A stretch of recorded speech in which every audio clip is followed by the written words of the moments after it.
ਤੇ ਫਿਰ ਜਿਹੜਾ ਗੁਰਬਾਣੀ ਦੀ ਦਾਤ ਮੰਗਦਾ ਹੈ ਤੇ ਫਿਰ ਉਹੀ ਗੁਰਬਾਣੀ ਦੀ ਸੰਥਿਆ ਕਰ ਸਕਦਾ ਹੈ। ਹੋਰ ਕੋਈ ਮਨੁੱਖ ਵੱਖਰੇ ਤੌਰ ਦੇ ਉੱਤੇ ਕਹਿ ਦੇਵੇ ਕਿ ਮੈਂ ਬੜਾ ਗੁਰੂ ਨਾਲ ਪਿਆਰ ਕਰਦਾ, ਬਹੁਤ ਮੈਂ ਬਾਣੀ ਦੇ ਨਾਲ ਪਿਆਰ ਕਰਦਾ ਹਾਂ, ਪਰ ਅਸਲ ਜਦੋਂ ਪਰਖ ਦਾ ਵੇਲਾ ਹੁੰਦਾ ਹੈ, ਉਦੋਂ ਹੀ ਪਤਾ ਲੱਗਦਾ ਹੈ ਕਿ ਬਾਣੀ ਦੇ ਨਾਲ ਪਿਆਰ ਕਿਹਦਾ ਹੈ ਤੇ ਕਿੰਨਾ ਕੁ ਹੈ। ਇਸ ਕਰਕੇ ਆਪ ਜੀ ਬੜੇ ਵਡਭਾਗੇ ਹੋ, ਜਿਹੜੀ ਸੰਗਤ ਰੋਜ਼ ਜੁੜਦੀ ਹੈ ਉਹਨਾਂ ਨੂੰ ਇਹ ਗੱਲ ਦਾ ਪਤਾ ਹੈ ਕਿ ਬੜੇ ਹੀ ਆਪਾਂ ਸੁਖੈਨ ਢੰਗ ਦੇ ਨਾਲ ਇੱਕ ਸਾਖੀ ਵੀ ਆਪਾਂ ਨਾਲ ਨਾਲ ਜਿਹੜੀ ਲੈ ਕੇ ਚੱਲਦੇ ਹਾਂ, ਜਿਸ ਦਿਨ ਆਪਾਂ ਨੂੰ ਲੱਗਦਾ ਹੈ ਕਿ ਇੱਕ ਸਾਖੀ ਜਿਹੜੀ ਉਹ ਚੱਲ ਜਾਣੀ ਚਾਹੀਦੀ ਨਾਲ, ਤਾਂ ਕਿ ਸਾਨੂੰ ਗੁਰੂ ਸਾਹਿਬਾਨਾਂ ਦੇ ਜੀਵਨ ਜਿਹੜਾ ਆ ਉਹ ਵੀ ਗੁਰਬਾਣੀ ਅਨੁਸਾਰ ਹੈ, ਇਹ ਸਾਨੂੰ ਪਤਾ ਲੱਗ ਜਾਵੇ। ਸਾਡੇ ਜਿਹੜੇ ਭਗਤ ਹਨ, ਸਾਡੇ ਜਿਹੜੇ ਸਿੱਖ ਹਨ, ਉਹਨਾਂ ਦਾ ਜੀਵਨ ਹੀ ਇਸ ਗੁਰਬਾਣੀ ਦੇ ਅਨੁਸਾਰ ਹੈ। ਸੋ ਆਪਾਂ ਤਾਂ ਕਰਕੇ ਜਿਹੜੀ ਹੈ ਬੜੇ ਸੁਖੈਨ ਢੰਗ ਦੇ ਨਾਲ ਇਹ ਜਪਜੀ ਸਾਹਿਬ ਦੀ ਵਿਆਖਿਆ ਵੀ ਆਪਾਂ ਕਰ ਰਹੇ ਹਾਂ, ਸ਼ਬਦੀ ਅਰਥ ਵੀ ਕਰ ਰਹੇ ਹਾਂ, ਤੇ ਨਾਲ ਨਾਲ ਸੰਥਿਆ ਵੀ ਜਿਹੜੀ ਉਹ ਹੋ ਰਹੀ ਹੈ। ਇਸ ਕਰਕੇ ਆਪ ਜੀ ਨੂੰ ਵਿਸ਼ੇਸ਼ ਬੇਨਤੀ ਕੀਤੀ ਜਾਂਦੀ ਹੈ ਕਿ ਆਪ ਜੀ ਆਪਣੇ ਪਰਿਵਾਰਾਂ ਨੂੰ, ਆਪਣੇ ਰਿਸ਼ਤੇਦਾਰਾਂ ਨੂੰ ਇਸ ਕਲਾਸ ਦੇ ਨਾਲ ਜੋੜਨ ਦੀ ਜ਼ਰੂਰ ਕਿਰਪਾਲਤਾ ਕਰਿਆ ਕਰੋ। ਸੋ ਆਪ ਜੀ ਦੇ ਸਾਹਮਣੇ ਇਹ ਜੋ ਪੰਕਤੀਆਂ ਆਪ ਜੀ ਪੜ੍ਹ ਰਹੇ ਹੋ, ਇਹ 24 ਨੰਬਰ ਪੌੜੀ ਦੀਆਂ ਪੰਕਤੀਆਂ ਹਨ। ਅੰਤ ਨਾ ਸਿਫਤੀ, ਕਹਿਨ ਨਾ ਅੰਤ। ਪਰਮਾਤਮਾ ਦੀਆਂ ਸਿਫਤਾਂ ਦਾ ਕੋਈ ਅੰਤ ਨਹੀਂ ਹੈ। ਅਕਾਲ ਪੁਰਖ ਪਰਮਾਤਮਾ ਦੀ ਸਿਫਤ ਕੋਈ ਜਿੰਨੀ ਮਰਜ਼ੀ ਕਰੀ ਜਾਵੇ, ਅੰਤ ਨਾ, ਨੰਨਾ ਮੁਕਤਾ ਨਾ, ਨੰਨਾ ਇਹਨੂੰ ਹੌਲੀ ਜਿਹੀ ਨਹੀਂ ਪੜ੍ਹਨਾ, ਨਾ ਅੰਤ ਨਾ ਸਿਫਤੀ, ਕਹਿਣ ਨਾ ਅੰਤ। ਤੇ ਜਿਹੜੇ ਸਿਫਤਾਂ ਕਰਨ ਵਾਲੇ ਆ, ਕਹਿਣ ਵਾਲੇ ਆ, ਉਹਨਾਂ ਦਾ ਵੀ ਕੋਈ ਅੰਤ ਨਹੀਂ। ਭਾਵ ਜੋ ਪ੍ਰਮਾਤਮਾ ਦੀਆਂ ਸਿਫਤਾਂ ਕਰਦੇ ਆ, ਜੋ ਪ੍ਰਮਾਤਮਾ ਦੇ ਗੁਣ ਗਾਣ ਕਰਦੇ ਆ, ਜੋ ਪ੍ਰਮਾਤਮਾ ਦੀਆਂ ਵਡਿਆਈਆਂ ਕਰਦੇ ਆ, ਉਹਨਾਂ ਦਾ ਵੀ ਕੋਈ ਅੰਤ ਨਹੀਂ। ਤੇ ਜਿਹੜੀਆਂ ਉਹ ਵਡਿਆਈਆਂ ਕਰਦੇ ਆ, ਜਿਹੜਾ ਜਿਹੜਾ ਨਾਮ ਜਪਦੇ ਆ, ਕਿਸੇ ਨੂੰ ਪ੍ਰਮਾਤਮਾ ਨੇ ਵਿਕਾਰਾਂ ਤੋਂ ਬਚਾ ਲਿਆ, ਉਹਨੇ ਪਤਿਤ ਪਾਵਨ ਕਹਿ ਦਿੱਤਾ। ਕਿਸੇ ਨੂੰ ਉਹਨੇ ਹੱਥ ਦੇ ਕੇ ਰੱਖ ਲਿਆ ਤੇ ਉਹਨੇ ਰੱਖਣ ਵਾਲਾ ਕਹਿ ਦਿੱਤਾ, ਰਖਵਾਲਾ ਕਹਿ ਦਿੱਤਾ। ਇਸ ਤਰ੍ਹਾਂ ਕਹਿ ਕਹਿ ਕੇ ਪ੍ਰਮਾਤਮਾ ਦੀਆਂ ਸਿਫਤਾਂ ਸੰਸਾਰ ਦੇ ਲੋਕ, ਸੰਸਾਰ ਦੇ ਜੀਵ ਕਰ ਰਹੇ ਹਨ, ਤੇ ਉਹਦੀਆਂ ਸਿਫਤਾਂ ਦਾ ਵੀ ਕੋਈ ਅੰਤ ਨਹੀਂ ਪਾਇਆ ਜਾ ਸਕਦਾ, ਤੇ ਉਸ ਅਕਾਲ ਪੁਰਖ ਦਾ ਵੀ ਕੋਈ ਜਿਹੜਾ ਹੈ ਅੰਤ ਉਹ ਨਹੀਂ ਪਾਇਆ ਜਾ ਸਕਦਾ। ਅੰਤ ਨਾ ਸਿਫਤੀ, ਕਹਿਨ ਨਾ ਅੰਤ। ਕਿ ਪ੍ਰਮਾਤਮਾ ਤੇਰਾ ਕਿਸੇ ਤਰ੍ਹਾਂ ਦਾ ਕੋਈ ਅੰਤ ਨਹੀਂ ਪਾਇਆ ਜਾ ਸਕਦਾ। ਅੰਤ ਨਾ ਕਰਨਾ, ਦੇ ਨਾ ਅੰਤ। ਕਰਨਾ ਦਾ ਅਰਥ ਹੁੰਦਾ ਹੈ ਬਣਾਉਣ ਵਾਲਾ, ਜਿਹਨੇ ਸਾਰੀ ਸ੍ਰਿਸ਼ਟੀ ਨੂੰ ਬਣਾਇਆ। ਇਹ ਕੀਤਾ ਹੈ ਨਾ, ਉਹਦਾ ਕੀਤਾ ਪਸਾਓ, ਇਹ ਸਾਰਾ ਉਹਦਾ ਪਸਾਓ ਕੀਤਾ ਹੋਇਆ, ਉਹਨੇ ਕੀਤੀ ਹੈ ਕੁਦਰਤ, ਬਣਾਈ ਹੈ ਕੁਦਰਤ। ਤੇ ਉਸ ਅਕਾਲ ਪੁਰਖ ਦਾ ਅੰਤ ਜਿਹੜਾ ਹੈ, ਇਸ ਕੀਤੇ ਦਾ ਵੀ ਕੋਈ ਅੰਤ ਨਹੀਂ ਹੈ, ਜੋ ਇਹਨੇ ਬਣਾ ਦਿੱਤਾ ਸੰਸਾਰ ਦੇ ਉੱਤੇ। ਅਸੀਂ ਦੇਖਦੇ ਹਾਂ ਕਿੰਨੇ ਬ੍ਰਹਿਮੰਡ, ਫਿਰ ਉਸ ਤੋਂ ਬਾਅਦ ਪਤਾ ਨਹੀਂ ਕਿੰਨੇ ਕੁ ਸੂਰਜ, ਕਿੰਨੇ ਕੁ ਚੰਦਰਮਾ, ਫਿਰ ਜੇ ਇਸ ਧਰਤੀ ਤੇ ਆ ਜਾਓ ਤੇ ਪਤਾ ਨਹੀਂ ਕਿੰਨੇ ਕੁ ਦਰਿਆ ਆ, ਕਿੰਨੇ ਕੁ ਪਹਾੜ ਆ, ਕਿੰਨੇ ਕੁ ਰੁੱਖ, ਕਿੰਨੇ ਕੁ ਜੀਵ, ਕਿੰਨੀਆਂ ਕੁ ਜਾਤੀਆਂ, ਕਿੰਨੇ ਕੁ ਤਰ੍ਹਾਂ ਦੇ ਇੱਥੇ ਲੋਕ ਹਨ। ਅੰਤ ਨਹੀਂ ਨਾ ਪਾਇਆ ਜਾ ਸਕਦਾ। ਕੋਈ ਕਹਿ ਸਕਦਾ ਕਿ ਮੈਨੂੰ ਪਤਾ ਲੱਗ ਗਿਆ, ਮੈਂ ਗਿਣਤੀ ਕਰ ਲਈ ਕਿ ਕਿੰਨੇ ਬ੍ਰਹਿਮੰਡ ਆ, ਕਿੰਨੇ ਸੂਰਜ ਆ, ਜਾਂ ਕੋਈ ਕਹਿ ਦੇਵੇ ਮੈਂ ਗਿਣਤੀ ਕਰ ਲਈ ਕਿ ਦਰਿਆ ਕਿੰਨੇ ਡੂੰਘੇ ਆ, ਕਿੰਨੇ ਦਰਿਆ ਸੰਸਾਰ ਦੇ ਉੱਤੇ। ਇਹ ਕੋਈ ਕਹਿ ਨਹੀਂ ਸਕਦਾ, ਕਿਉਂਕਿ ਅੰਤ ਨਹੀਂ ਉਹਦਾ ਪਾਇਆ ਜਾ ਸਕਦਾ, ਉਹਦੀ ਕੁਦਰਤ ਦਾ ਵੀ ਕੋਈ ਅੰਤ ਨਹੀਂ ਪਾਇਆ ਜਾ ਸਕਦਾ। ਇਸ ਕਰਕੇ ਇੱਥੇ ਅੰਤ ਨਾ ਕਰਨਾ, ਕਰਨੇ ਦਾ ਅਰਥ ਕਿ ਜੋ ਉਹਨੇ ਕੀਤਾ ਹੋਇਆ, ਜੋ ਉਹਨੇ ਬਣਾਇਆ ਹੋਇਆ, ਉਹਦਾ ਅੰਤ ਨਹੀਂ ਪਾਇਆ ਜਾ ਸਕਦਾ। ਦੇਣ ਨਾ ਅੰਤ। ਤੇ ਫਿਰ ਉਹ ਦਿੰਦਾ ਕੀ ਹੈ? ਦਾਤਾਂ ਵੰਡ ਰਿਹਾ ਸਾਰੇ ਸੰਸਾਰ ਨੂੰ, ਸਾਰੇ ਸੰਸਾਰ ਨੂੰ, ਸਾਰੇ ਜੀਵਾਂ ਨੂੰ ਉਹ ਦਾਤਾਂ ਵੰਡਦਾ, ਤੇ ਉਹਦੀਆਂ ਦਾਤਾਂ ਦਾ ਵੀ ਕੋਈ ਅੰਤ ਨਹੀਂ। ਇਹ ਨਹੀਂ ਕਿ ਉਹ ਦੇਈ ਜਾਵੇ ਤੇ ਥੱਕ ਜਾਂਦਾ, ਨਹੀਂ, ਅੱਗੇ ਆਵੇਗਾ, ਦਿੰਦਾ ਦੇ ਲੈਂਦੇ ਥੱਕ ਪਾਹੇ। ਪਿੱਛੇ ਆਪਾਂ ਪੜ੍ਹ ਕੇ ਆਏ ਹਾਂ ਕਿ ਦਿੰਦਾ ਦੇ ਲੈਂਦੇ ਥੱਕ ਪਾਹੇ। ਉਹ ਦੇਣ ਵਾਲਾ ਦੇਈ ਜਾ ਰਿਹਾ ਦਾਤਾਂ, ਪਰ ਲੈਣ ਵਾਲੇ ਸੰਸਾਰ ਦੇ ਉੱਤੇ ਜੀਵ ਜਿਹੜੇ ਆ, ਪਤਾ ਨਹੀਂ ਜਦੋਂ ਤੋਂ ਸ੍ਰਿਸ਼ਟੀ ਸ਼ੁਰੂ ਹੋਈ ਉਹਨੇ ਪਤਾ ਨਹੀਂ ਕਿੰਨੀਆਂ ਕੁ ਦਾਤਾਂ ਜਿਹੜੀਆਂ ਉਹਨੇ ਦੇ ਦਿੱਤੀਆਂ। ਉਹਦੀਆਂ ਦਾਤਾਂ ਦਾ ਕੋਈ ਅੰਤ ਨਹੀਂ ਹੈ, ਕੋਈ ਅੰਤ ਨਹੀਂ ਉਹਦੀਆਂ ਦਾਤਾਂ ਦਾ। ਇੰਨੀਆਂ ਦਾਤਾਂ, ਬੇਸ਼ੁਮਾਰ ਦਾਤਾਂ ਜਿਹੜਾ ਹੈ ਉਹ ਪਰਮਾਤਮਾ ਅਕਾਲ ਪੁਰਖ ਸੰਸਾਰ ਦੇ ਜੀਵਾਂ ਨੂੰ ਦੇ ਰਿਹਾ ਹੈ। ਕਿਤੇ ਉਹ ਪੱਥਰ ਦੇ ਵਿੱਚ ਉਹਨੇ ਕੀੜਾ ਬਣਾ ਦਿੱਤਾ, ਉਹਨਾਂ ਨੂੰ ਪਾਲਣਾ ਕਰ ਰਿਹਾ ਹੈ, ਤੇ ਕਿਤੇ ਉਹ ਦਰਿਆ ਦੇ ਵਿੱਚ ਜੀਵਨ ਨੂੰ ਪਾ ਕੇ ਉਸ ਜਗ੍ਹਾ ਦੇ ਉੱਤੇ ਰੋਜੀ ਦੇ ਰਿਹਾ। ਜਲ ਮੈਂ ਜੰਤੂ ਪਾਏ ਕੇ ਤਿਨਾ ਵੀ ਰੋਜੀ ਦੇ। ਉਹ ਦਾਤਾਂ ਵੰਡ ਰਿਹਾ ਹੈ, ਪਰ ਉਹਦਾ ਕੋਈ ਅੰਤ ਨਹੀਂ ਹੈ। ਉਹਦੀਆਂ ਦਾਤਾਂ ਦਾ ਵੀ ਅੰਤ ਨਾ ਵੇਖਣ ਸੁਣਨ ਨਾ ਅੰਤ। ਉਸ ਅਕਾਲ ਪੁਰਖ ਪਰਮਾਤਮਾ ਦੇ ਵੇਖਣ ਦਾ ਵੀ ਕੋਈ ਅੰਤ ਨਹੀਂ ਹੈ, ਤੇ ਉਹਦੇ ਸੁਣਨ ਦਾ ਵੀ ਕੋਈ ਅੰਤ ਨਹੀਂ ਹੈ। ਭਾਵ ਸਹਿਸ ਤਵ ਨੈਣ ਨਨ ਨੈਣ ਹੈ ਤੋਹਿ ਕੋ, ਸਹਿਸ ਮੂਰਤ ਨਨਾਇਕ ਤੋਈ, ਸਹਿਸ ਪਦ ਬਿਮਲ ਨਨ ਏਕ ਪਦ ਗੰਧ ਬਿਨ, ਸਹਿਸ ਤਵ ਗੰਧ ਇਹ ਚਲਤ ਹੋਈ। ਕਿ ਪ੍ਰਮਾਤਮਾ ਤੇਰੀਆਂ ਪਤਾ ਨਹੀਂ ਕਿੰਨੀਆਂ ਕੁ ਅੱਖਾਂ ਹਨ। ਇਹ ਪ੍ਰਮਾਤਮਾ ਜੀ, ਆਪ ਜੀ ਦੀਆਂ ਪਤਾ ਨਹੀਂ ਕਿੰਨੇ ਕੁ ਸਰਵਣ ਹਨ, ਕਿੰਨੇ ਕੁ ਆਪ ਜੀ ਦੇ ਕੰਨ ਹਨ, ਜੋ ਆਪ ਜੀ ਸੰਸਾਰ ਦੇ ਲੋਕਾਂ ਨੂੰ ਸੁਣ ਰਹੇ ਹੋ ਤੇ ਵੇਖ ਰਹੇ ਹੋ। ਆਪ ਜੀ ਦੀਆਂ ਇਹਨਾਂ ਦਾਤਾਂ ਦਾ ਵੀ ਕੋਈ ਅੰਤ ਨਹੀਂ ਪਾਇਆ ਜਾ ਸਕਦਾ। ਇਸ ਕਰਕੇ ਇਸ ਜਗ੍ਹਾ ਦੇ ਉੱਤੇ ਪਰਮਾਤਮਾ ਦੀ ਬੇਅੰਤਤਾ ਦਰਸਾਈ ਗਈ ਹੈ ਕਿ ਉਹਦੇ ਵੇਖਣ ਦਾ ਤੇ ਉਹਦੇ ਸੁਣਨ ਦਾ ਵੀ ਕੋਈ ਅੰਤ ਨਹੀਂ ਹੈ। ਉਹ ਹਰ ਜਗ੍ਹਾ ਦੇ ਉੱਤੇ ਬਿਰਾਜਮਾਨ ਹੈ, ਦੇਖ ਰਿਹਾ ਹੈ, ਤੇ ਹਰ ਜਗ੍ਹਾ ਦੇ ਉੱਤੇ ਸੁਣ ਰਿਹਾ ਹੈ। ਸਾਡੇ ਅੰਦਰ ਬੈਠਾ ਵੀ ਸੁਣ ਰਿਹਾ ਹੈ, ਤੇ ਬਾਹਰ ਵੀ ਉਹ ਜਿਹੜਾ ਹੈ ਹਰ ਜਗ੍ਹਾ ਦੇ ਉੱਤੇ ਵਿਆਪਕ ਉਹ ਸੁਣ ਰਿਹਾ ਹੈ ਤੇ ਦੇਖ ਰਿਹਾ ਹੈ। ਇਹ ਉਹਦਾ ਅੰਤ ਨਹੀਂ ਪਾਇਆ ਜਾ ਸਕਦਾ ਕਿ ਉਹ ਇਸ ਜਗ੍ਹਾ ਦੇ ਉੱਤੇ ਨਹੀਂ ਹੈ ਜਾਂ ਨਹੀਂ ਸੁਣ ਰਿਹਾ। ਉਸ ਅਕਾਲ ਪੁਰਖ ਦੇ ਦੇਖਣ ਸੁਣਨ ਦਾ ਵੀ ਕੋਈ ਅੰਤ ਨਹੀਂ ਹੈ। ਅੰਤ ਨ ਜਾਪੈ ਕਿਆ ਮਨ ਮੰਤ। ਹੁਣ ਉਹਦੇ ਮਨ ਵਿੱਚ ਕੀ ਹੈ ਇਹ ਵੀ ਪਤਾ ਨਹੀਂ ਹੈ।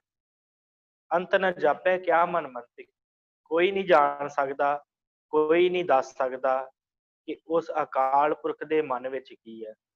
ਉਹਨੇ ਕਿਹੜੇ ਵੇਲੇ ਕਿਸੇ ਮਾੜੇ ਜਿਹੇ ਨੂੰ, ਕਿਸੇ ਗਰੀਬ ਜਿਹੇ ਨੂੰ ਐਸਾ ਥਾਪੜਾ ਦੇਣਾ ਹੈ, ਐਸੀ ਵਡਿਆਈ ਦੇਣੀ ਹੈ ਕਿ ਕਿਸੇ ਤਖਤ ਦੇ ਉੱਤੇ ਬਿਠਾ ਦੇਣਾ ਹੈ, ਤੇ ਪਤਾ ਹੀ ਨਹੀਂ ਕਿਹੜੇ ਵੇਲੇ ਉਹਨੇ ਕਿਸੇ ਤਖਤ ਤੇ ਬੈਠੇ ਹੋਏ ਰਾਜੇ ਨੂੰ ਸੁਲਤਾਨਾ ਘਾਓ ਕਰਾਇੰਦਾ, ਤੇ ਪਤਾ ਨਹੀਂ ਕਿਹੜੇ ਵੇਲੇ ਉਹਨੇ ਉਸ ਰਾਜੇ ਨੂੰ ਲਾ ਕੇ ਥੱਲੇ ਤੇ ਉਹਦੇ ਕੋਲੋਂ ਜਿਹੜਾ ਹੈ ਉਹਨੂੰ ਮੰਗਤਾ ਬਣਾ ਦੇਣਾ। ਇਹ ਉਹਦੀ ਵਡਿਆਈ ਹੈ, ਕੋਈ ਪਤਾ ਨਹੀਂ। ਉਸ ਅਕਾਲ ਪੁਰਖ ਦੇ ਮਨ ਦੇ ਵਿੱਚ ਕੀ ਹੈ ਇਹ ਸਾਨੂੰ ਨਹੀਂ ਪਤਾ। ਅਸੀਂ ਕਹਿ ਦਿੰਦੇ ਹਾਂ ਨਾ ਕਿ ਪ੍ਰਮਾਤਮਾ ਮੇਰਾ ਆਹ ਕਾਰਜ ਜਿਹੜਾ ਸੀ ਬੜਾ ਮਾੜਾ ਹੋਇਆ, ਤੇ ਕੀ ਪਤਾ ਉਸ ਅਕਾਲ ਪੁਰਖ ਦੇ ਮਨ ਵਿੱਚ ਕੀ ਹੈ ਕਿ ਤੁਹਾਡਾ ਭਲਾ ਹੀ ਹੋਵੇ ਉਸ ਕਾਰਜ ਦੇ ਵਿੱਚ। ਜੋ ਉਹ ਤੁਹਾਡਾ ਕਾਰਜ ਮਾੜਾ ਹੋ ਗਿਆ ਉਹ ਤੁਹਾਡੀ ਨਿਗਾਹ 'ਚ ਮਾੜਾ ਹੋ ਸਕਦਾ ਹੈ, ਪਰ ਪ੍ਰਮਾਤਮਾ ਦੀ ਨਿਗਾਹ ਵਿੱਚ ਕੀ ਪਤਾ ਉਹਨੇ ਕੀ ਇਸ ਕਾਰਜ ਤੋਂ ਬਾਅਦ ਤੁਹਾਨੂੰ ਕਿੰਨੀ ਵੱਡੀ ਸ਼ੈ ਦੇ ਦੇਣੀ ਹੈ। ਕੀ ਪਤਾ ਆਪ ਜੀ ਨੇ ਕੋਈ ਛੋਟੀ ਸ਼ੈ ਮੰਗੀ ਹੋਵੇ, ਕੋਈ ਛੋਟੀ ਚੀਜ਼ ਮੰਗੀ ਹੋਵੇ, ਉਹਨੇ ਪ੍ਰਮਾਤਮਾ ਨੇ ਨਹੀਂ ਦਿੱਤੀ, ਤੇ ਅਸੀਂ ਉਹਦੇ ਅੱਗੇ ਇਹ ਕਹਿਣ ਲੱਗ ਪਏ ਵੀ ਪ੍ਰਮਾਤਮਾ ਤੂੰ ਤੇ ਮੈਨੂੰ ਕੁਝ ਦਿੱਤਾ ਹੀ ਨਹੀਂ। ਪਰ ਕੀ ਪਤਾ ਉਹਨੇ ਉਸ ਤੋਂ ਵੀ ਵੱਡੀ ਚੀਜ਼ ਆਪਣੇ ਸਾਡੇ ਵਾਸਤੇ ਸੋਚੀ ਹੋਵੇ, ਕੋਈ ਵੱਡੀ ਦਾਤ ਉਹਨੇ ਦੇਣੀ ਹੋਵੇ। ਇਸ ਕਰਕੇ ਉਹਦੇ ਮਨ ਦੇ ਵਿੱਚ ਕੀ ਹੈ ਇਹ ਅਸੀਂ ਆਪਣੀ ਤੁੱਛ ਬੁੱਧੀ ਦੇ ਨਾਲ, ਇਸ ਛੋਟੇ ਜਿਹੇ ਦਿੱਤੇ ਹੋਏ ਦਿਮਾਗ ਦੇ ਨਾਲ, ਜਿਹੜਾ ਉਹਦਾ ਹੀ ਦਿੱਤਾ ਹੋਇਆ, ਇਸ ਦਿਮਾਗ ਦੇ ਨਾਲ ਇਹ ਅਸੀਂ ਬਿਆਨ ਨਹੀਂ ਕਰ ਸਕਦੇ ਕਿ ਉਹਦੇ ਮਨ ਦੇ ਵਿੱਚ ਕੀ ਹੈ। ਅੰਤ ਨਾ ਜਾਪੈ ਕਿਆ ਮਨ ਮੰਤ, ਕੀ ਉਹਦੇ ਮਨ ਦੇ ਵਿੱਚ ਮੰਤਰ ਹੈ, ਕੀ ਉਹਦਾ ਮਨੋਰਥ ਹੈ, ਕੀ ਉਹ ਸੋਚ ਰਿਹਾ ਹੈ। ਅੰਤ ਨਾ ਜਾਪੈ ਕੀਤਾ ਆਕਾਰ। ਅਕਾਲ ਪੁਰਖ ਨੇ ਇਹ ਜਿਹੜਾ ਜਗਤ ਬਣਾਇਆ ਹੈ ਨਾ, ਜੋ ਦਿਸ ਰਿਹਾ ਹੈ, ਇਹਦਾ ਵੀ ਕੋਈ ਅੰਤ ਨਹੀਂ ਪਾਇਆ ਜਾ ਸਕਦਾ। ਅੰਤ ਨਾ ਜਾਪੈ, ਨਹੀਂ ਪਾਇਆ ਜਾ ਸਕਦਾ। ਕੀਤਾ ਆਕਾਰ, ਇਹ ਜਿੰਨਾ ਵੀ ਉਹਨੇ ਆਕਾਰ ਬਣਾਇਆ ਹੋਇਆ ਹੈ, ਜਿੰਨਾ ਵੀ ਦਿਸਦਾ, ਜੋ ਸਾਡੀਆਂ ਅੱਖਾਂ ਦੇ ਨਾਲ ਸਾਨੂੰ ਸੰਸਾਰ ਦਿਖ ਰਿਹਾ ਹੈ, ਇਹਦਾ ਵੀ ਕੋਈ ਅੰਤ ਨਹੀਂ ਹੈ। ਅਸੀਂ ਜਿੰਨਾ ਵੀ ਦੇਖਦੇ ਹਾਂ ਤੇ ਕੀ ਉਹਦਾ ਅੰਤ ਪਾ ਲਵਾਂਗੇ? ਨਹੀਂ, ਉਹਦਾ ਅੰਤ ਨਹੀਂ ਪਾਇਆ ਜਾ ਸਕਦਾ। ਉਹ ਰੋਜ਼ ਆਪਣੇ ਆਪ ਨੂੰ ਫੈਲਾ ਰਿਹਾ, ਰੋਜ਼ ਬਣ ਰਿਹਾ ਹੈ ਤੇ ਰੋਜ਼ ਉਹ ਘਟਿਤ ਹੋ ਰਿਹਾ ਹੈ।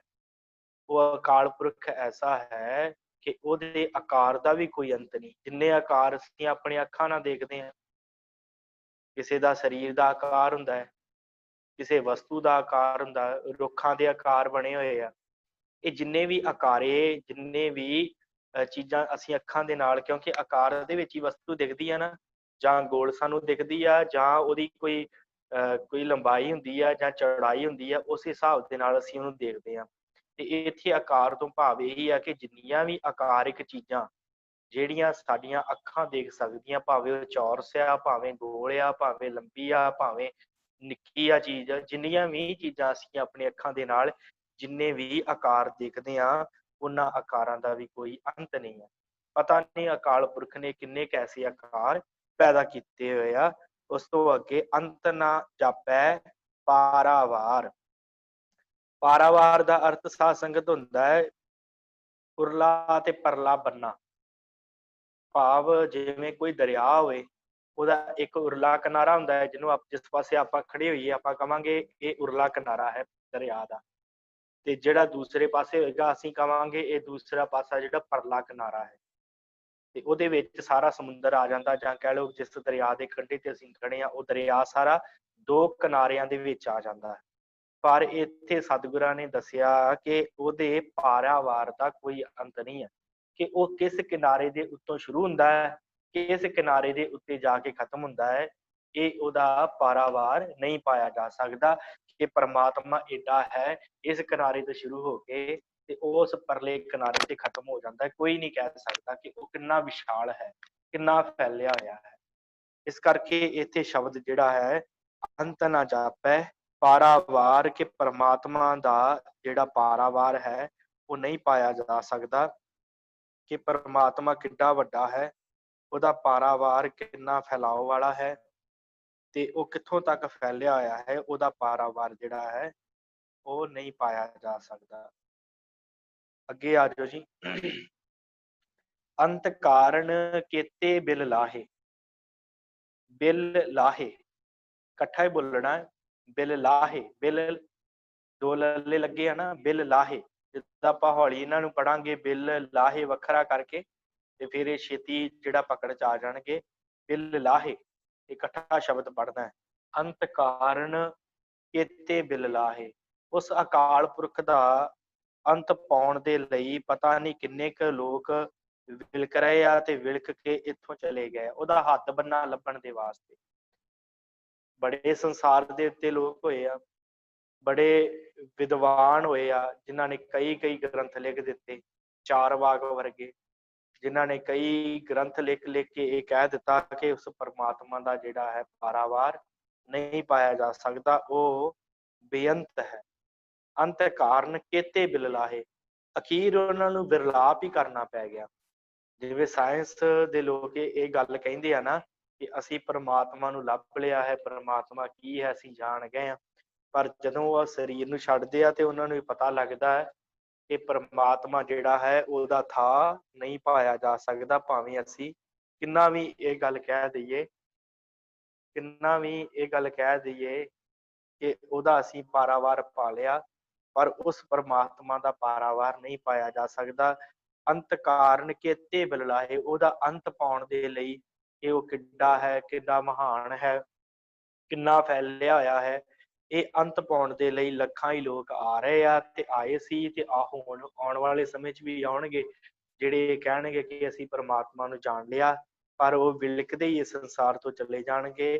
ਅੰਤ ਕਾਰਨ ਕੇਤੇ ਬਿਲ ਲਾਹੇ। ਬਿਲ ਲਾ ਕੇ ਇੱਥੋਂ ਚਲੇ ਜਾਣਗੇ, ਪਰ ਪਰਮਾਤਮਾ ਦਾ ਅੰਤ ਨਹੀਂ ਪਾਇਆ ਜਾ ਸਕਦਾ। ਤਾਂ ਕਿ ਅੰਤ ਨਾ ਪਾਏ ਜਾਹੇ।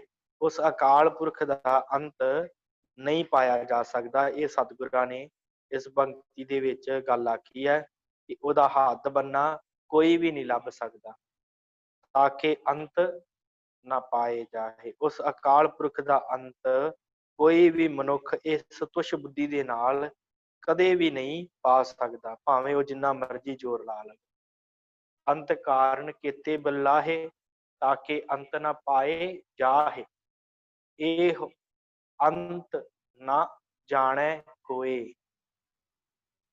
ਉਹ ਅਕਾਲ ਪੁਰਖ ਦਾ ਕੋਈ ਵੀ ਪਾਰਾਵਾਰ ਜਿਹੜਾ ਉਹ ਨਹੀਂ ਪਾ ਸਕਦਾ। ਇਹੋ ਅੰਤ ਨਾ ਜਾਣੇ ਕੋਈ। ਉਹਦਾ ਅੰਤ ਜਿਹੜਾ ਹੈ ਕੋਈ ਵੀ ਨਹੀਂ ਪਾ ਸਕਦਾ। ਜੇ ਸਤਿਗੁਰਾਂ ਨੇ ਅੰਤ ਸ਼ਬਦ ਲਿਖ ਦਿੱਤਾ ਨਾ, ਅੰਤ ਕਾਰਨ ਕੇਤੇ ਬਿਲ ਲਾਹੇ, ਜਾਂ ਇਸ ਤੋਂ ਉੱਪਰ ਸਤਿਗੁਰਾਂ ਨੇ ਸ਼ਬਦ ਵਰਤੇ ਅੰਤ ਨਾ ਜਾਪੈ ਕੀਤਾ ਆਕਾਰ, ਤੇ ਜਿਹੜਾ ਸ਼ਬਦ ਸਤਿਗੁਰਾਂ ਨੇ ਅੱਗੇ ਅੰਤ ਵਰਤਿਆ ਨਾ, ਹੁਣ ਉਸ ਅੰਤ ਸ਼ਬਦ ਦੀ ਗੱਲ ਕਰਨ ਲੱਗੇ ਆ ਕਿ ਇਹ ਜਿਹੜਾ ਮੈਂ ਸ਼ਬਦ ਵਰਤ ਰਿਹਾ ਨਾ ਅੰਤ, ਇਸ ਸ਼ਬਦ ਦਾ ਵੀ ਕੋਈ ਅੰਤ ਨਹੀਂ ਪਾ ਸਕਦਾ ਕਿ ਉਹ ਕਿੰਨਾ ਬੇਅੰਤ ਹੈ। कि वो किन्ना फैलिया होया है। इस शब्द का भी कोई अंत नहीं। जो उपर मैं शब्द सतगुरु कहते वरते आ ना कि अंत कारण केते बिल लाहे, ये उस शब्द का भी कोई अंत नहीं जिहड़ा मैं अंत शब्द वरत रहा। ये ना समझना कि अंत शब्द वरत दिता ते बस समाप्ति है, खत्म है। पर उस अंत का भी अंत नहीं पाया जा सकता। एहो अंत ना जाने कोई, कोई नहीं जानता उस परमात्मा का कि वो किड्डा वड्डा है। बहुता कहिए बहुता होए, जो कोई जिन्ना भी बयान करता है उस अकाल पुरख नूं, उस वाहिगुरू नूं, उस परमात्मा नूं, जिन्ना उन्होंने बयान करता है वो उदों भी ज़्यादा जिहड़ा फैलिया होया है, उदों भी ज़्यादा जिहड़ा पसारा उहदा खिलरिया होया है। बहुता कहिए बहुता होए, बहुता ही कहण दे नाल वो होर बहुता होई जा रिहा है। कोई कुछ वडियाइयां लैके परमात्मा नूं याद कर सकदा, पर ਉਹਦੀਆਂ ਵਡਿਆਈਆਂ ਹੀ ਜਦੋਂ ਬੇਅੰਤ ਹੈ ਤੇ ਫਿਰ ਬੰਦਾ ਕਿਵੇਂ ਕਹਿ ਸਕਦਾ ਕਿ ਮੈਂ ਉਹਦਾ ਥਾਂ ਪਾ ਲਿਆ। ਇਸ ਕਰਕੇ ਬਹੁਤਾ ਕਹੀਏ ਬਹੁਤਾ ਹੋਏ, ਕੋਈ ਕੁਝ ਵਡਿਆਈਆਂ ਲੈ ਕੇ ਅਸੀਂ ਉਹਨੂੰ ਵਡਿਆ ਸਕਦੇ ਹਾਂ ਕਿ ਪ੍ਰਮਾਤਮਾ ਜੀ ਤੁਸੀਂ ਇੰਜ ਦੇ ਹੋ, ਪ੍ਰਮਾਤਮਾ ਜੀ ਤੁਸੀਂ ਰੱਖਿਆ ਕਰਨ ਵਾਲੇ ਹੋ, ਪ੍ਰਮਾਤਮਾ ਜੀ ਤੁਸੀਂ ਸਰਬ ਕਲਾ ਸਮਰੱਥ ਹੋ, ਪ੍ਰਮਾਤਮਾ ਜੀ ਤੁਸੀਂ ਪਤਿਤ ਪਾਵਨ ਹੋ, ਪ੍ਰਮਾਤਮਾ ਜੀ ਤੁਸੀਂ ਰੱਖਣਹਾਰ ਹੋ। ਅਸੀਂ ਇਸ ਤਰ੍ਹਾਂ ਗੱਲਾਂ ਕਹਿ ਕੇ ਉਹਨੂੰ ਵਡਿਆ ਸਕਦੇ ਹਾਂ ਉਸ ਅਕਾਲ ਪੁਰਖ ਨੂੰ, ਪਰ ਕੁਝ ਕੁ ਗੱਲਾਂ ਲੈ ਕੇ ਵਡਿਆ ਸਕਦੇ ਹਾਂ, ਪਰ ਉਹ ਕੈਸਾ ਹੈ, ਕਿੰਨਾ ਫੈਲਿਆ ਹੈ, ਬਹੁਤਾ ਹੋਏ, ਉਹ ਪਤਾ ਨਹੀਂ ਕਿੰਨਾ ਕੁ ਫੈਲਿਆ ਹੋਇਆ ਹੈ। ਇਸ ਕਰਕੇ ਉਹਦਾ ਜਿਹੜਾ ਹੈ ਬਹੁਤਾ ਕਹੀਏ ਬਹੁਤਾ ਹੋਏ, ਉਹਦੀ ਬੇਅੰਤਤਾ ਦਾ ਕੋਈ ਇੱਥੇ ਸਤਿਗੁਰੂ ਕਹਿੰਦੇ ਇੱਕ ਕੋਈ ਅੰਤ ਨਹੀਂ ਹੈ। ਵੱਡਾ ਸਾਹਿਬ ਉੱਚਾ ਥਾਓ, ਉਹ ਵੱਡਾ ਹੈ, ਸਾਹਿਬ ਰੂਪ ਹੈ, ਸੁਆਮੀ ਰੂਪ ਹੈ ਸਾਡਾ। ਸਾਹਿਬ ਤੋਂ ਭਾਵ ਸਾਡਾ ਸੁਆਮੀ ਰੂਪ ਹੈ, ਉਹਨੇ ਸਾਨੂੰ ਬਣਾਇਆ ਹੋਇਆ, ਉਹ ਵੱਡਾ ਹੈ। ਉੱਚਾ ਥਾਓ, ਥਾਓ ਤੋਂ ਭਾਵ ਉਹਦੀ ਜਿਹੜੀ ਜਗ੍ਹਾ ਹੈ, ਜਿਸ ਜਗ੍ਹਾ ਤੇ ਉਹ ਬੈਠਾ ਹੈ, ਉਹ ਜਗ੍ਹਾ ਵੀ ਉੱਚੀ ਹੈ। ਉੱਚਾ ਸਾਹਿਬ ਉੱਚਾ ਥਾਓ। ਹੁਣ ਇੱਥੇ ਇਹ ਨਹੀਂ ਸੋਚਣਾ ਕਿ ਅਕਾਲ ਪੁਰਖ ਪਰਮਾਤਮਾ ਕਿਸ ਵੱਡਾ ਸਾਹਿਬ ਉੱਚਾ ਥਾਓ ਕਿ ਉਹ ਕਿਸੇ ਖਾਸ ਜਗ੍ਹਾ ਦੇ ਉੱਤੇ ਬੈਠਾ ਹੋਇਆ ਹੈ। ਭਾਵ ਉਸ ਸੰਸਾਰ ਦੇ ਵਿੱਚ ਜਿੱਥੇ ਵਿਚਰ ਰਿਹਾ ਹੈ, ਸਾਡੇ ਜੀਵਾਂ ਦੇ ਅੰਦਰ, ਸਾਡੇ ਮਨਾਂ ਦੇ ਅੰਦਰ, ਜਿੰਨੇ ਵੀ ਜੀਵ ਹਨ ਉਹਨਾਂ ਦੇ ਅੰਦਰ ਵਿਚਰਿਆ ਹੈ, ਤੇ ਉਸ ਜਗ੍ਹਾ ਦੇ ਉੱਤੇ ਵੀ ਉਹਦਾ ਥਾਂ ਉੱਚਾ ਹੈ। ਅਸੀਂ ਕਹਿੰਦੇ ਹਾਂ ਨਾ ਹਰ ਕਣ ਕਣ ਦੇ ਵਿੱਚ ਪਰਮਾਤਮਾ ਵਸਦਾ, ਮਤਲਬ ਉਹ ਹਰ ਕਣ ਕਣ ਦੇ ਵਿੱਚ ਵਸ ਰਿਹਾ ਹੈ, ਪਰ ਹਰ ਜਗ੍ਹਾ ਦੇ ਉੱਤੇ ਉਹਦਾ ਥਾਂ ਉੱਚਾ ਹੈ। ਉਹ ਲੇਪਤਾ ਨਹੀਂ ਉਹਨੂੰ ਮਾਇਆ ਦੀ ਲੱਗਦੀ, ਇਸ ਕਰਕੇ ਉਹਦਾ ਥਾਂ ਉੱਚਾ ਹੈ। ਕਿਉਂਕਿ ਜੀਵ ਮਾਇਆ ਦੇ ਵਿੱਚ ਘਿਰੇ ਹੋਏ ਆ ਨਾ, ਤਾਂ ਕਰਕੇ ਇਹ ਵਿਕਾਰ ਕਮਾਉਂਦੇ ਆ। ਪਰ ਪ੍ਰਮਾਤਮਾ ਤੇ ਉਹਨਾਂ ਜੀਵਾਂ ਦੇ ਅੰਦਰ ਵੀ ਹੈ ਜਿਹੜੇ ਵਿਕਾਰੀ ਹਨ। ਇਸ ਕਰਕੇ ਜਿੱਥੇ ਵਿਕਾਰ ਕਮਾਉਣ ਵਾਲੇ ਮਨੁੱਖ ਦੇ ਅੰਦਰ ਪ੍ਰਮਾਤਮਾ ਬੈਠਾ ਹੈ ਨਾ, ਉਹ ਜਿਸ ਜਗ੍ਹਾ ਦੇ ਉੱਤੇ ਬੈਠਾ ਹੈ ਉਹ ਜਗ੍ਹਾ ਉੱਚੀ ਹੈ। ਵੱਡਾ ਸਾਹਿਬ ਉੱਚਾ ਥਾਓ, ਉਹਦੀ ਜਗ੍ਹਾ ਉੱਚੀ ਹੈ। ਉੱਚੇ ਉੱਪਰ ਉੱਚਾ ਨਾਓ।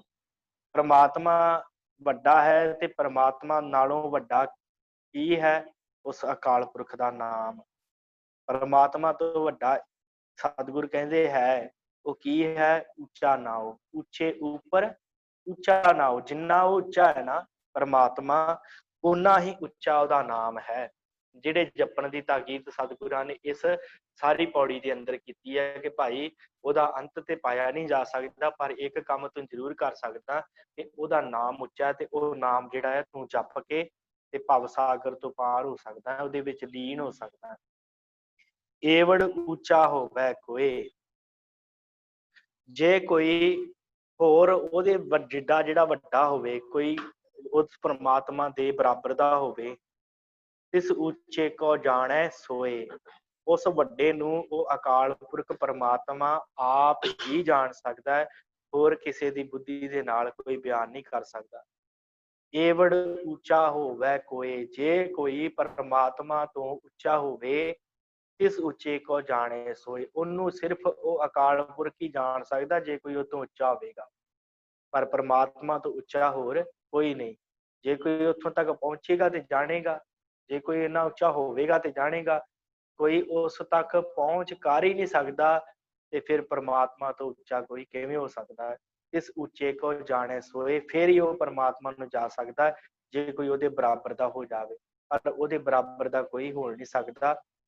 ਅੱਗੇ ਸਤਿਗੁਰੂ ਸੱਚੇ ਪਾਤਸ਼ਾਹ ਜੀ ਕਹਿੰਦੇ ਹਨ, ਜੇਵੜ ਆਪ ਜਾਣੇ ਆਪ ਆਪ। ਸਤਿਗੁਰਾਂ ਨੇ ਕਹਿ ਦਿੱਤਾ ਕਿ ਜਿੱਡਾ ਵੱਡਾ ਹੈ ਕਿੰਨਾ ਅੰਤ ਬੇਅੰਤ ਹੈ, ਕਿੰਨਾ ਵੱਡਾ ਹੈ, ਇਹ ਸਾਰੀਆਂ ਗੱਲਾਂ ਜਿਹੜੀਆਂ ਹਨ ਉਹ ਜਿੰਨਾ ਆਪ ਹੀ ਜਾਣਦਾ ਹੈ। ਕੋਈ ਮਨੁੱਖ, ਕੋਈ ਵਸਤੂ, ਕੋਈ ਜੀਵ ਇਹ ਗੱਲ ਨੂੰ ਨਹੀਂ ਦੱਸ ਸਕਦੀ ਕਿ ਉਹ ਪ੍ਰਮਾਤਮਾ ਕਿੱਡਾ ਵੱਡਾ ਹੈ। ਜੀਵਨ ਆਪ ਜਾਣੇ ਆਪ ਆਪ, ਨਾਨਕ ਨਦਰੀ ਕਰਮੀ ਦਾਤ।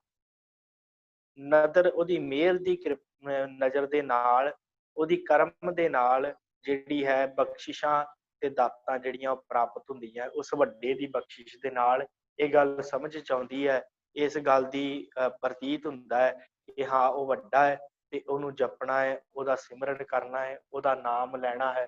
ਜਿਹਦਾ ਨਾਮ ਉੱਚਾ ਹੈ, ਇਹ ਜਿਹੜੀ ਹੈ ਬਖਸ਼ਿਸ਼ ਵੀ ਉਹਦੀ ਨਦਰ ਦੇ ਨਾਲ, ਉਹਦੀ ਕਰਮੀ ਦਾਤ, ਇਹ ਦਾਤ ਜਿਹੜੀ ਹੈ ਉਦੋਂ ਹੀ ਪ੍ਰਾਪਤ ਹੁੰਦੀ ਹੈ ਜਦੋਂ ਪ੍ਰਮਾਤਮਾ ਬਖਸ਼ਿਸ਼ ਕਰਦਾ ਹੈ। ਇਹ ਸਤਿਗੁਰਾਂ ਨੇ ਜਿਹੜਾ ਹੈ 24ਵੀਂ ਪੌੜੀ ਦੇ ਅੰਦਰ ਇਹੀ ਦੱਸਣਾ ਕੀਤਾ ਹੈ ਕਿ ਭਾਈ ਸੰਸਾਰ ਦੇ ਉੱਤੇ ਜੋ ਅਕਾਲ ਪੁਰਖ ਹੈ ਉਹ ਬਹੁਤ ਵੱਡਾ ਹੈ ਤੇ ਉਹਦਾ ਥਾਂ ਵੀ ਉੱਚਾ ਹੈ ਤੇ ਉਹਦਾ ਨਾਮ ਵੀ ਉੱਚਾ ਹੈ। ਇਸ ਕਰਕੇ ਉਹਨੂੰ ਜਾਣਿਆ ਜਾ ਸਕਦਾ ਹੈ, ਉਹਦੇ ਵਿੱਚ ਲੀਨਤਾ ਪ੍ਰਾਪਤ ਕੀਤੀ ਜਾ ਸਕਦੀ ਹੈ ਤੇ ਉਹ ਸਾਰਾ ਕੁਝ ਉਹਦੀਆਂ ਦਾਤਾਂ, ਉਹਦੀ ਉਹਦੀ ਕਿਰਪਾ ਦੇ ਨਾਲ ਹੀ ਉਹਨੂੰ ਜਾਣਿਆ ਜਾ ਸਕਦਾ ਹੈ। ਫਿਰ ਹੀ ਉਹ ਥੋੜਾ ਬਹੁਤ ਸਮਝ ਵਿੱਚ ਆਉਂਦਾ ਹੈ, ਫਿਰ ਹੀ ਜਿਹੜਾ ਹੈ ਉਹਦੇ ਵਿੱਚ ਲੀਨਤਾ ਪ੍ਰਾਪਤ ਕੀਤੀ ਜਾ ਸਕਦੀ ਹੈ। ਇਹ 24ਵੀਂ ਪੌੜੀ ਦੀ ਆਪਾਂ ਜਿਹੜੀ ਵਿਆਖਿਆ ਤੇ ਸੰਥਿਆ ਕੀਤੀ ਹੈ। ਏਵੜ ਸ਼ਬਦ ਪੜ੍ਹਨਾ ਹੈ ਜੀ ਇੱਥੇ, ਏਵੜ ਉੱਚਾ ਤੇ ਇੱਥੇ ਜੇਵੜ ਸ਼ਬਦ ਹੈ। ਜੇਵੜ, ਏਵੜ ਦਾ ਭਾਵ ਹੈ ਕਿ ਇਹ ਵੱਡ, ਇਹਦੇ ਤੋਂ ਵੱਡਾ। ਜੇ ਵੱਡ, ਜੇ ਵੱਡ ਤੋਂ ਵੱਡਾ, ਇਹ ਵੀ ਸ਼ਬਦ ਜਿਹੜੇ ਆ ਇਹਨਾਂ ਨੂੰ ਧਿਆਨ ਵਿੱਚ ਰੱਖਣਾ ਹੈ। ਬਿਲ ਲਾਹੇ ਸ਼ਬਦ, ਇਹਨੂੰ ਵੀ ਥੋੜਾ ਜਿਹਾ ਧਿਆਨ ਦੇ ਵਿੱਚ ਆਪ ਜੀ ਨੇ ਰੱਖਣਾ ਹੈ। ਇਸ ਤੋਂ ਬਾਅਦ ਅੱਗੇ ਆ ਜਾਓ ਜੀ, ਬਹੁਤਾ ਕਰਮ ਲਿਖਿਆ ਨਾ ਜਾਏ। ਅਗਲੀ ਪੌੜੀ ਦੀ ਆਰੰਭਤਾ ਸਤਿਗੁਰੂ ਕਰਨ ਲੱਗੇ ਆ ਕਿ ਬਹੁਤਾ ਕਰਮ ਲਿਖਿਆ ਨਾ ਜਾਏ। ਉਹਦੀਆਂ ਬਖਸ਼ਿਸ਼ਾਂ ਜਿਹੜੀਆਂ ਹਨ, ਕਰਮ ਦਾ ਅਰਥ ਹੈ ਬਖਸ਼ਿਸ਼ਾਂ, ਉਹ ਲਿਖੀਆਂ ਨਹੀਂ ਜਾ ਸਕਦੀਆਂ ਕਿ ਉਹ ਕਿੰਨੀਆਂ ਕੁ ਬਖਸ਼ਿਸ਼ਾਂ ਕਰਦਾ ਹੈ ਜੀਵਾਂ ਦੇ ਉੱਤੇ। ਪਿਛਲੀ ਪੰਕਤੀ ਸਤਿਗੁਰਾਂ ਨੇ ਕਿਹਾ ਕਿ ਨਾਨਕ ਨਦਰੀ ਕਰਮੀ ਦਾਤ, ਉਹ ਦਾਤਾਂ ਦੇਣ ਵਾਲਾ ਹੈ ਤੇ ਉਹ ਅਕਾਲ ਪੁਰਖ ਦਾਤਾਂ ਦੀ ਜਿਹੜੀ ਹੈ ਬਖਸ਼ਿਸ਼ ਕਰਨ ਵਾਲਾ ਹੈ।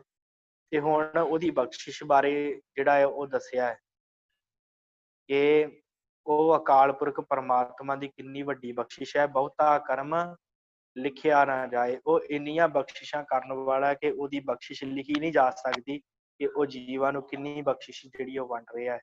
ਬਖਸ਼ਿਸ਼ ਤੋਂ ਅਰਥ ਹੁੰਦਾ ਹੈ ਕਰਮ ਤੋਂ ਅਰਥ ਹੁੰਦਾ ਹੈ ਬਖਸ਼ਿਸ਼ਾਂ, ਭਾਵ ਪਰਮਾਤਮਾ ਵੱਲੋਂ ਜਿਹੜੀਆਂ ਜੀਵਾਂ ਨੂੰ ਦਾਤਾਂ ਦਿੱਤੀਆਂ ਜਾ ਰਹੀਆਂ, ਜਿਹੜੀ ਉਹਦੀ ਦਇਆ ਜਿਹੜੀ ਹੈ ਉਹ ਮਿਲ ਰਹੀ ਹੈ, ਉਹਨੂੰ ਬਖਸ਼ਿਸ਼ ਸ਼ਬਦ ਇੱਥੇ ਵਰਤਿਆ ਹੈ। ਉੱਥੇ ਕਰਮ ਸ਼ਬਦ ਜਿਹੜਾ ਸਤਿਗੁਰਾਂ ਨੇ ਇੱਥੇ ਵਰਤਿਆ ਹੈ, ਜਿਹਦਾ ਅਰਥ ਆਪਾਂ ਬਖਸ਼ਿਸ਼ ਕੀਤਾ ਹੈ। ਬਹੁਤਾ ਕਰਮ ਲਿਖਿਆ ਨਾ ਜਾਏ, ਨਾ ਨੰਨੇ ਨੂੰ ਵੱਡਾ ਪੂਰਾ ਕਰਨਾ ਲੱਗਾ ਹੋਇਆ, ਨਾ ਲਿਖਿਆ ਨਾ ਜਾਏ ਲਿਖਿਆ। ਵੱਡਾ ਦਾਤਾ ਇਲ ਨਾ ਤਮਾਏ, ਇੱਥੇ ਨੰਨਾ ਮੁਕਤਾ ਹੈ। ਉਹ ਭਾਰਾ ਦਾਤਾ ਹੈ, ਭਾਵ ਵੱਡਾ ਦਾਤਾ ਹੈ, ਉਹਨੂੰ ਭੋਰਾ ਜਿੰਨੀ ਵੀ ਤਮਾ ਨਹੀਂ। ਤਮਾ ਤੋਂ ਭਾਵ ਉਹਨੂੰ ਕਿਸੇ ਤਰ੍ਹਾਂ ਦੀ ਕੋਈ ਲਾਲਚ, ਕੋਈ ਤ੍ਰਿਸ਼ਨਾ ਨਹੀਂ ਹੈ। ਉਹ ਦਾਤਾ ਹੈ, ਉਹ ਵੱਡਾ ਹੈ, ਦਾਤਾਂ ਦੇਣ ਵਾਲਾ ਹੈ। ਇਸ ਕਰਕੇ ਹੁਣ ਸਤਿਗੁਰੂ ਬਖਸ਼ਿਸ਼ ਕਰ ਰਹੇ ਆ ਕਿ ਕਿਵੇਂ ਉਹ ਬਖਸ਼ਿਸ਼ਾਂ ਕਰਦਾ ਜੀਵਾਂ ਦੇ ਉੱਤੇ।